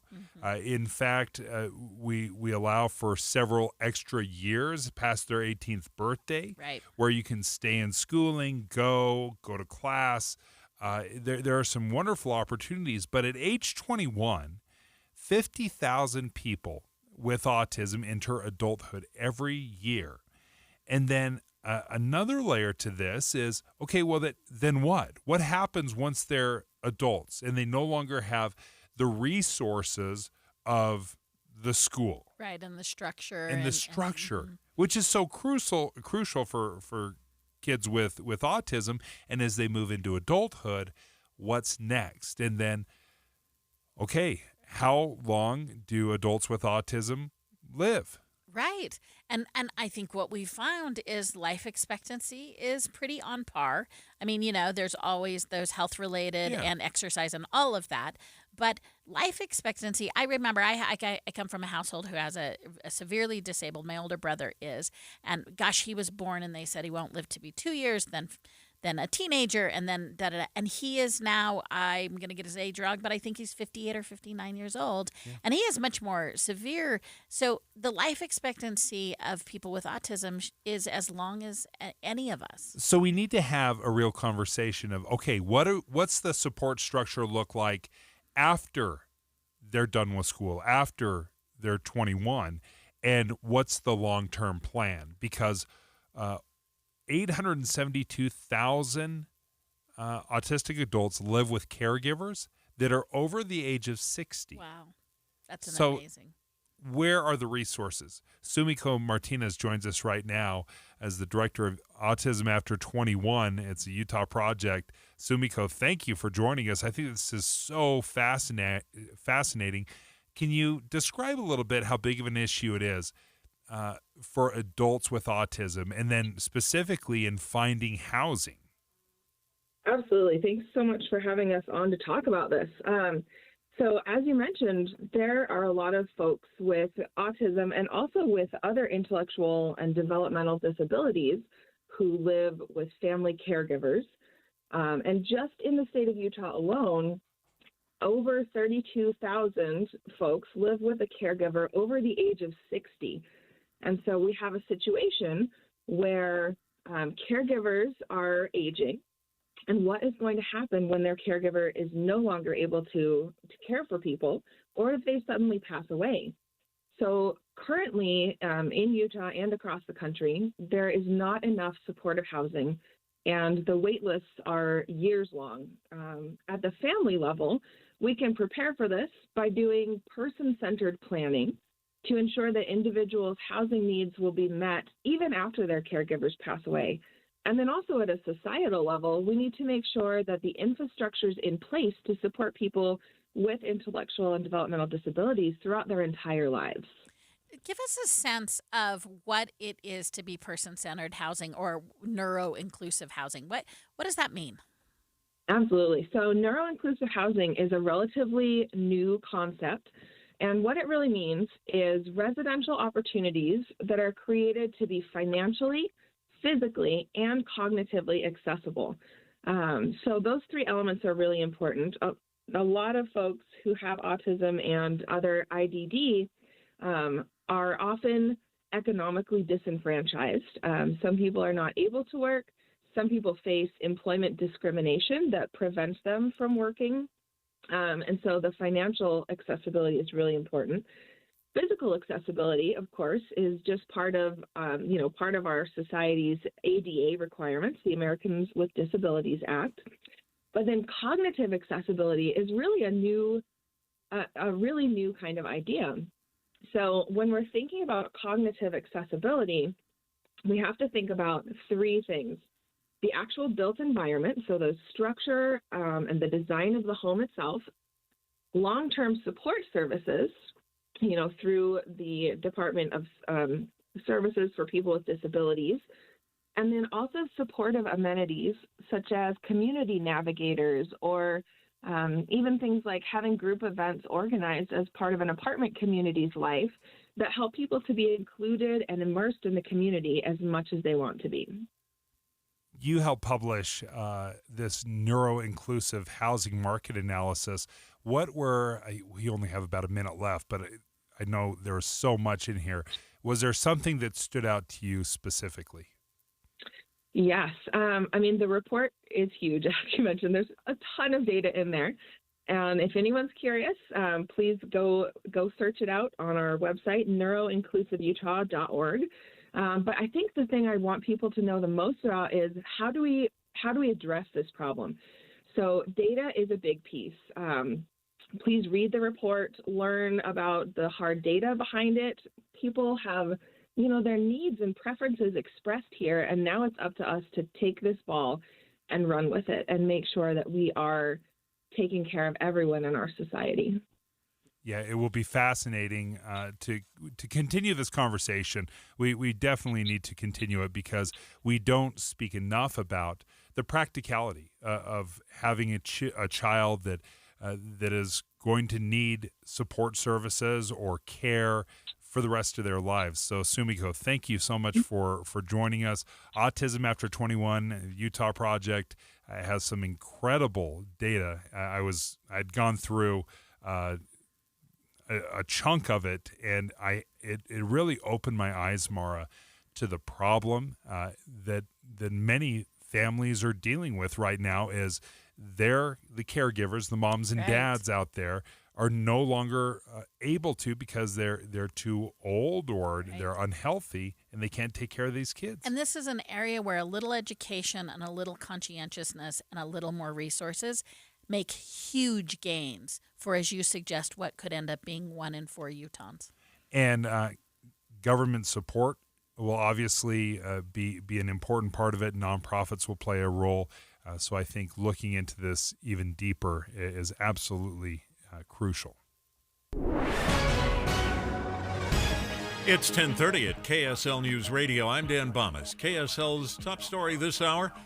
Several industries seeing strong growth in Utah right now. The president and CEO of the Salt Lake Chamber thinks there are a couple that could really take off. You have very large national law firms that are opening offices here along the Wasatch Front because they see all of the economic growth that we have here, and so they see opportunity. Derek Miller says the other industry to watch locally is artificial intelligence. He says Utah's already in a great position to take advantage of this growing technology. Our top national story this hour from ABC News.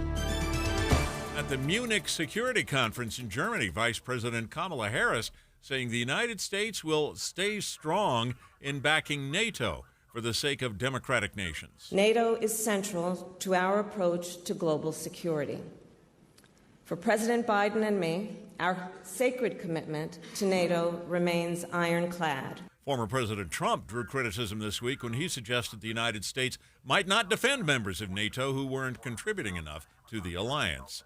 Your money at this moment, the Dow Jones average up, but just barely on the day, just 2 points. The NASDAQ is down by 21 right now. And our KSL weather, we'll get some rain today, but it'll be dry tomorrow. That's next. KSL News Time, 10:31. We hope you have the right app on your phone for news. You probably have dozens. But the KSL News Radio app, well, it makes our live stream super easy. Plus, our talk shows are right there as podcast for your workday. That's the app for KSL News Radio. If you're on the journey of building your dream home, remodeling, or just want to brighten up some rooms, let the Blind Man be your tour guide into the possibilities 2024 has to offer. Window coverings balance functionality and aesthetics by managing light and privacy effortlessly. Whether you seek a captivating design element, enhanced privacy, light-blocking solutions, or an infusion of natural light, the Blind Man's consultants are here to navigate you through the latest trends, tailoring them to complement your unique style. Motorized and automated roller shades have emerged as the preferred choice in 2024. This is driven by features such as the convenience they provide for hard-to-reach windows, providing safety for both children and pets, and contributing to energy efficiency. The Blind Man's experts would love to help you explore the options along your journey. Visit theblindman.com today to set up a free in-home consultation. Theblindman.com. From Ogden to St. George, Utah's premier window covering provider, The Blind Man. It's the movie show, guys. We are live at Sound Sleep Medical, and guess what? Since we last talked, they've added an 8th location. They had it all along. They've got 8 locations in Utah: Ogden, Layton, Salt Lake City, Murray. We're at the Sandy location, American Fork, Provo, and now in St. George. 8 locations, Melissa. That's even better, especially for the Southern Utah people. But what we want you to call in 801-716-8672 and schedule yourself a free sleep screening and a free sleep consultation to schedule an appointment. And then, Melissa, what do they need to find out? What is the sleep screening going to tell you? Great question. So this is something you do at home in your own bed. You'll swing by our office, pick up a little kit of equipment. It's a pulse oximeter on your finger, a little cannula for your nose to measure breathing, and then a monitor on your chest that's going to tell us all sorts of things, like what happens when you change body position. Do you breathe worse on your back than your stomach? Bring it back to us the next day or two. We'll download it, let you know right there and then. You won't have to wait whether or not you have sleep apnea. And this is going to be what's going on with your oxygen, what's going on with your heart rate, how many times do you stop breathing, how long does it last. You could be shocked at how many times you stop breathing. Like you think, oh, I snore a little bit, and you get those results and you're like, what? Yeah, I've seen test results come back. People stop breathing for over 2.5 minutes. They have no idea. So crazy. And I was having like more than one per minute. And I was shocked that it was that often, but it was. Wow. And you have no idea, but this is what it's doing to your body. It's taking your oxygen, which is affecting all of your systems, especially, we've talked about your heart and your brain earlier in the show. Besides just making you really tired, it's a hard way to live your life when you're dragging from morning to night. So we want to fix that, and it's free. You don't have anything to lose here. So call 801-716-8672 to make that free sleep screening and sleep consultation appointment, and then we'll be telling you about you'll be entered to win an awesome drawing that we'll tell you about a little bit later on. But 801-716-8672 to make that appointment with Sound Sleep Medical. Traffic and weather together brought to you by Sinclair's Dino Pay app. Save up to 20 cents per gallon. Here's Jason Jones. Accident and now mostly delay-free. That's right. Even up in Park City, we're not seeing really any delays anymore. As you travel around the Wasatch Front, you're going to be good speeds. Northbound I-15 coming out of Utah County and southbound out of Davis County. Through the Salt Lake Valley, no trouble there. The belt route looks good.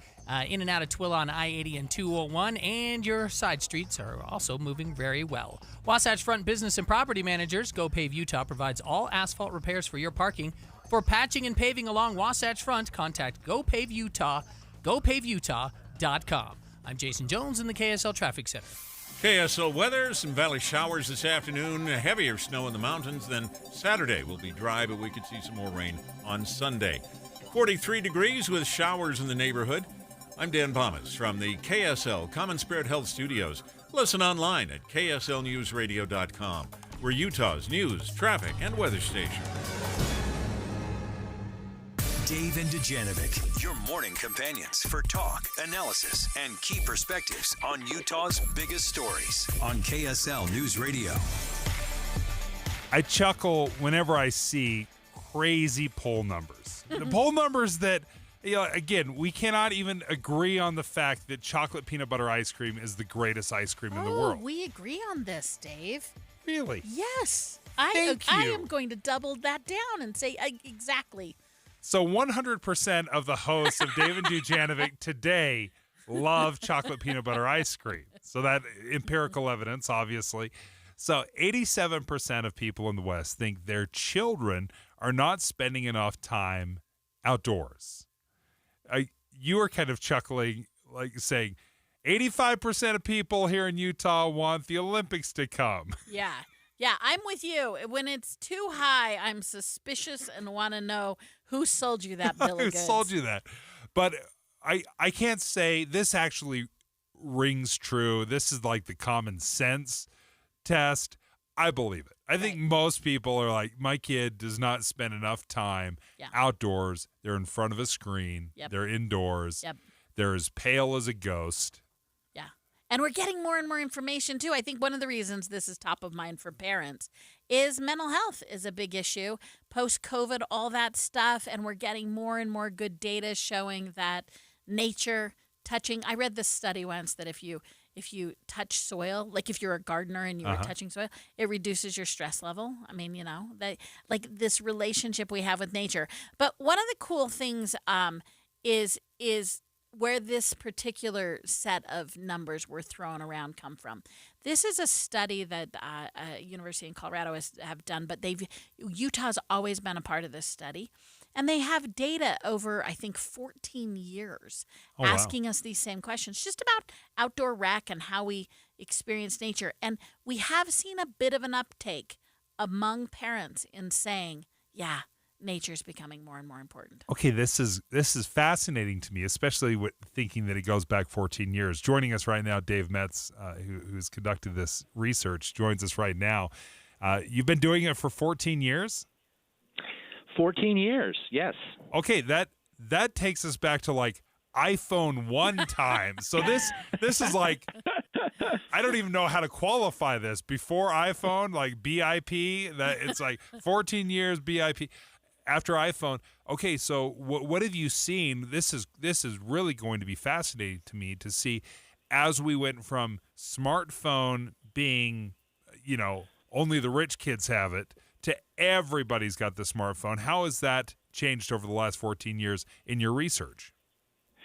Well, I mean, it has been a turbulent 14 years, not just in terms of the technological change, but if you think about the political and economic and the global pandemic that we've experienced over that period of time, there's been a lot to shake things up. But one of the things that's been really striking in the poll results is the consistency that we've seen, both across the West and in Utah, where the value that voters place on the outdoors, on the natural setting in which they live, its spectacular beauty, its opportunities for recreation, is really, really important to them. And they have voiced very consistent support for conservation throughout the decade we've done the poll, with numbers that have barely moved despite everything else that's going on in the world. So, Dave, I wanted you to talk a little bit Utah specifically. As you know well, we have robust conversations here about how our public land should be used, whether they should be used for, motorized vehicles, hiking, biking, and then we also have this question of natural resource and access. Did your polling discuss how we want our natural world to be used? It does. We did explore that issue. There's a question that we've asked pretty much every year that we've done the poll about people's priority when it comes to how national public lands are managed. And obviously Utah has an abundance of those. And we essentially give people a choice. Should it be a higher priority for Congress to focus on protecting sources of clean water, air quality and wildlife habitat, opportunities for recreation, or producing more domestic energy by maximizing the amount of those lands that are available for responsible oil and gas drilling and mining? And what the public tells us is, by a pretty overwhelming margin, they want to put that priority on conservation and recreation.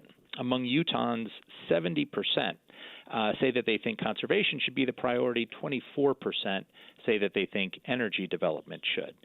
And I think a lot of that just comes from the fact that Utahns love to be in the outdoors, and it really just sort of leaps off the page in the poll. We asked our respondents how often they participate in a variety of different recreational activities.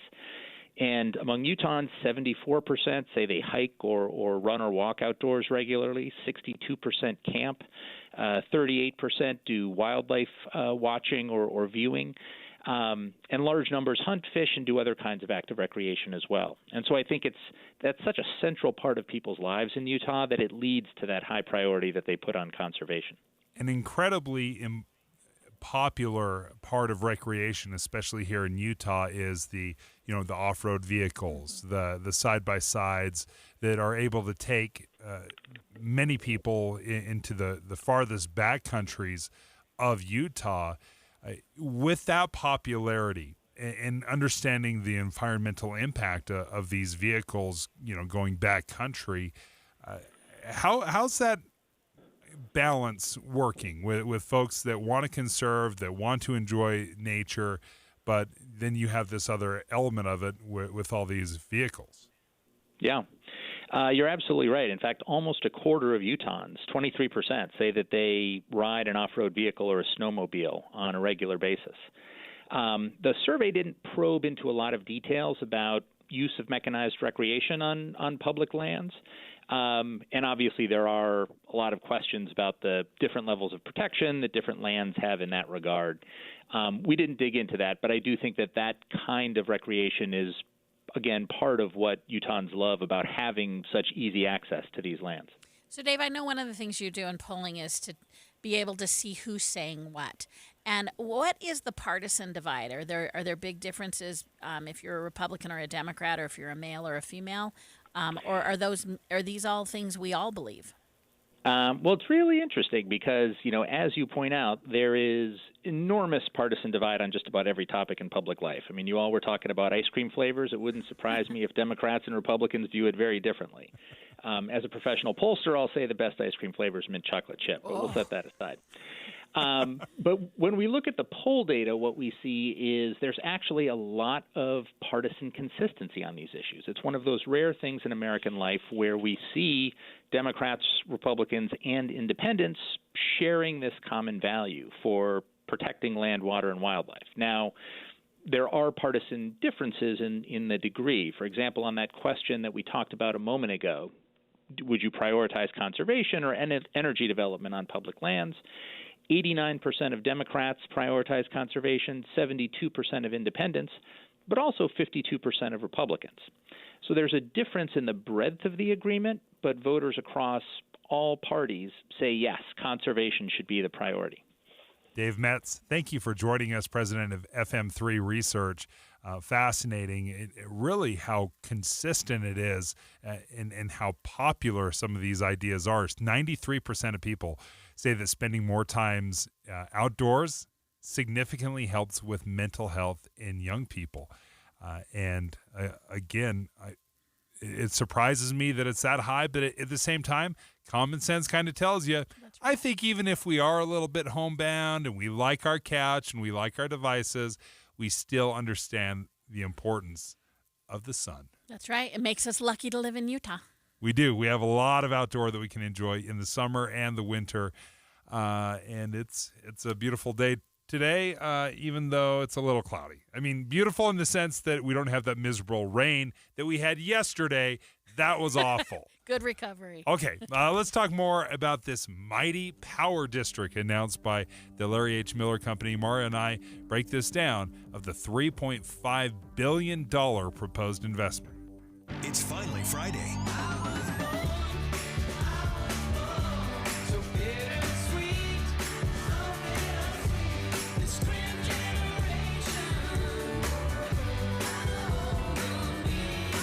With Dave and Dujanovic.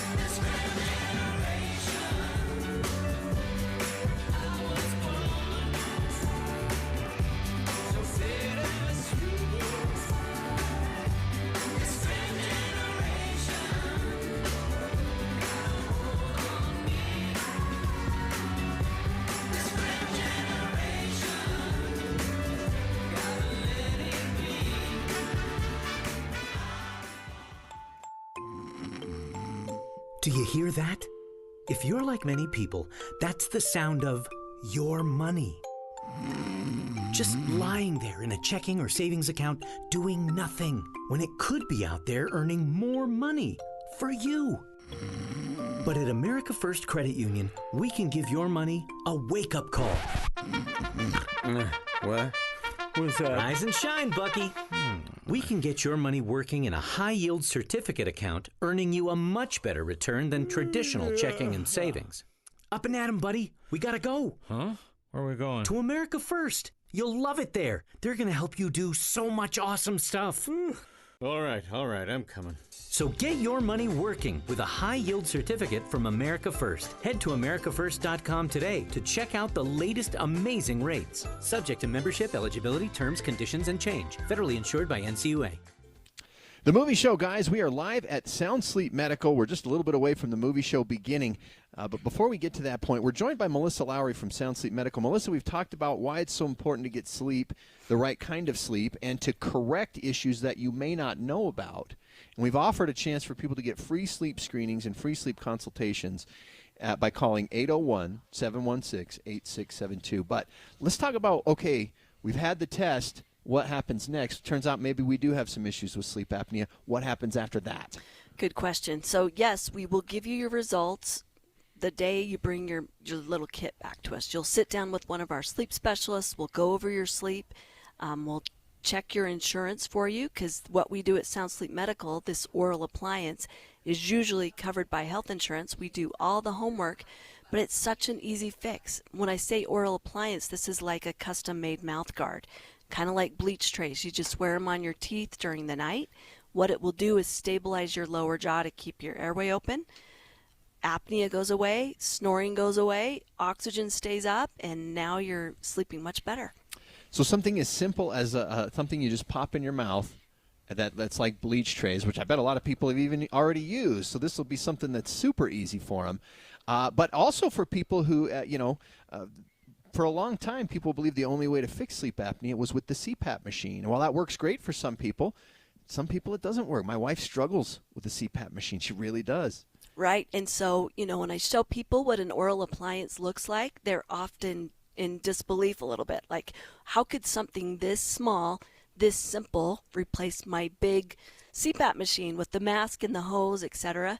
But it's been studied. It's been proven to work. That's why health insurance will help you with it. It also qualifies for things like HSA, flex spending. And if you're unlucky there, we do 0% financing for those who need it. But really, what's important is getting that sleep apnea corrected, because I promise you, until you've felt the difference of a night's sleep where you get the proper amount of air, you have no idea what you're missing and what an important difference it makes to the rest of your day before you even get that sleep. I mean, it can change everything. Right. You'll feel so much better now, which is huge.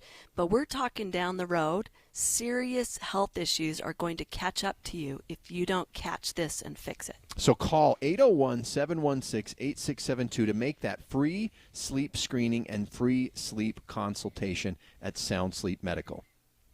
Here's to everyone who was made to shine from Shane Company, to wearing your lucky gold chain to the game, to receiving your first communion in your new pearls.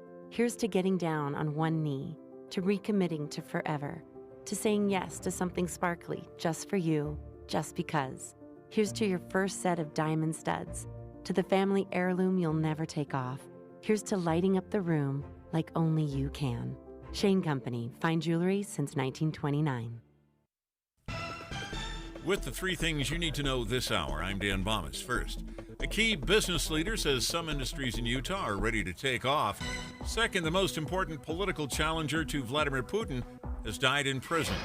And third, no matter what former President Trump thinks, Vice President Harris says the U.S. is a strong backer of the NATO alliance.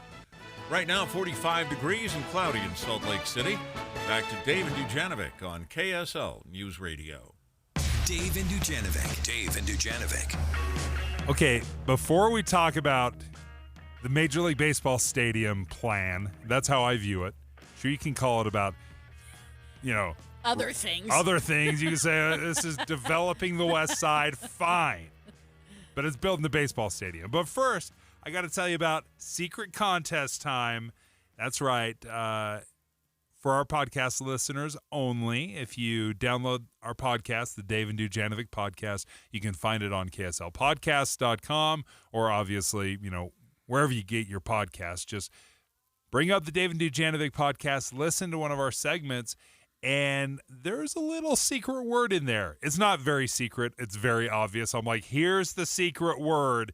I give you the secret word. You text it at 57500 into the show, and you get entered into winning a pair of AirPod Pros. Cool. Not the cheap ones, not the ones you buy your kids. These are the nice ones for mom and dad. Nice. So after you forgot to buy your wife something for Valentine's, come through big. this is where you dunk over the top like a big win. Okay, let's move on to the Power District, which, can we just admit, the Power District is amazing marketing. It's a heck of a name. It is Great really name. good, and better than Silicon works. Slopes. Oh yeah, it works for a long time too. Like, it's just cool. Yeah. And boy, if you have not taken the time yet, Google this, because you will pop up a million renderings, and these look so amazing. It's cool. There's everything. There are happy people. There's restaurants. There's sports. There's gathering places, community places. There's a Ferris wheel, and then this is the big one for me. They're creating a river walk. Yeah. So the Jordan River, surprisingly, runs right through, this area. We've never paid attention to the Jordan River. I don't know. Am I going to hurt anyone's feelings by saying it's kind of gross right now? I mean, it's not fancied up. Sure. Yeah, I will say, married to a former police officer, there's some stuff in the Jordan River, right? Don't drink it. Let's just say that. But they're going to clean it up. They're taking a little bit of a page from Denver here. There's a river that goes through the lower part of Denver, and there's now kayakers, and it's this amazing gathering place. Well, I will tell you, in the Southwest Quadrant, in the Fair Park region, there's just more opportunity for really cool stuff and a river walk. So I love that they are focused on the Jordan River. They expected to be about $3.5 billion worth of investment. And when the Larry H. Miller Group, they're developing this, when they announced this, they released a video. And the video has everybody. And if you're thinking, oh, Dave's just, exaggerating here, they have everybody. They have the governor. They have the Speaker of the House, the President of the Senate. They have Democratic senators and representatives speaking about this, and they're really focusing. Oh, by the way, Mayor Aaron Mendenhall as well is in this. Let me play you a little bit of a clip as they're speaking to the importance of developing the West Side. The West Side has long been overlooked for economic development. The West Side has been hungry and ready for decades. The West Side has been like a shopping and entertainment desert. The West Side has been neglected for too long, and gratefully the Miller family has seen the vision to invest in this geographical location in a way that's going to bring more investment into the area and lift everybody who lives on that West Side. I'm not sure you can really argue with any of those points that the West Side has been ignored, in part because it was the power district before it was a cool power district, right? This is where the smokestacks were. This is where energy was generated. And there's some problems that come along with all that energy that had been created over the years. Yeah, so I just want to re-own my contrarian space here for a second. And what I want to say is I'm not a wet blanket. I'm really excited about this. I'm a huge baseball fan. But I do think it's fair to not be Utah nice right now and to have questions.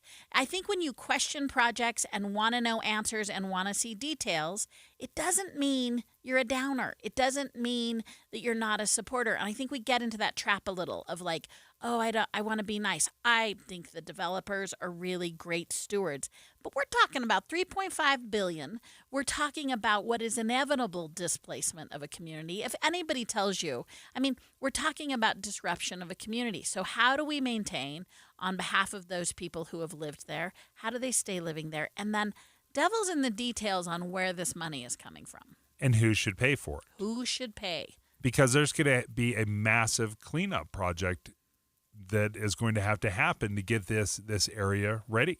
And that stuff is expensive. Now, they'll probably be able to cap some of it, but environmental cleanup is heavily regulated, heavily expensive. We know that the average cost of an MLB stadium is about $700,000. I think $700 million. I think we're looking at one just over $1 billion. And that's not even Vegas style, right? And then just the care and upkeep, you have a lot of, let's use a planning word, interstitial. So spaces in between big things. How do you maintain those and keep those up? And that's a big safety issue. And so I just think as we get our excitement, which we should be excited, I'm a little worried about taxpayer dollars. And I'm a tax and spender. And I'm a little worried that we're going to be spending too many taxpayer dollars. Well, when you look at the financial benefits of a Major League Baseball stadium. Now, no question, $700 million to build a stadium can be extremely expensive. Development in general is. That's why we're seeing this huge number, $3.5 billion. But who is building this? Where are these jobs coming from? And these are local contractors. These are local companies largely that are going to be building this. So I see it as, despite the fact that there are some fair worries that you have, this is a huge influx of money coming into not just Salt Lake, but into Utah. So, Dave, you're spot on. During the building phase, there is nothing but up, right? It creates jobs, it creates energy, it improves areas. The building phase of these massive visionary projects. And again, I am for it. I am for generational. The building phase is terrific. There's a lot of questions about long-term economics being associated with major draws like sports arenas. It doesn't mean you can't overcome it, but what I think is interesting is to have the pro-con while we're doing it, so these things that we are excited about are successful. No doubt it'll be a boom during the building. The big question is what happens the decade after. And it's a very fair question, because these stadiums, after 30 or 40 years, what happens? Right. They want a new stadium. Right. And that it's in part why Oakland wants to leave. They didn't want to build another stadium for the A's, so they moved to Las Vegas. And this is a common theme. As soon as you've had your initial excitement, a few decades, then they're like, well, we're ready for arena number 2. Something bigger, something Stadium better. number 2. The other thing is, if the government's going to own it, which I'm not sure they should, I want to make sure we get money from it too. That's the little nugget. If the government owns it, I wish we could dive into that. Mara Carabello, thank you for filling in for Debbie Dujanovic today. We'll turn things over to Andy. Movie show. KSL FM Midvale. KSL Salt Lake City. From the KSL Common Spirit Health Studios, this is KSL News Radio. Utah's news, traffic, and weather station. It's 11 o'clock at KSL News Radio. I'm Dan Bomas. KSL's top story today, holiday weekend kicking off, and there could be a rush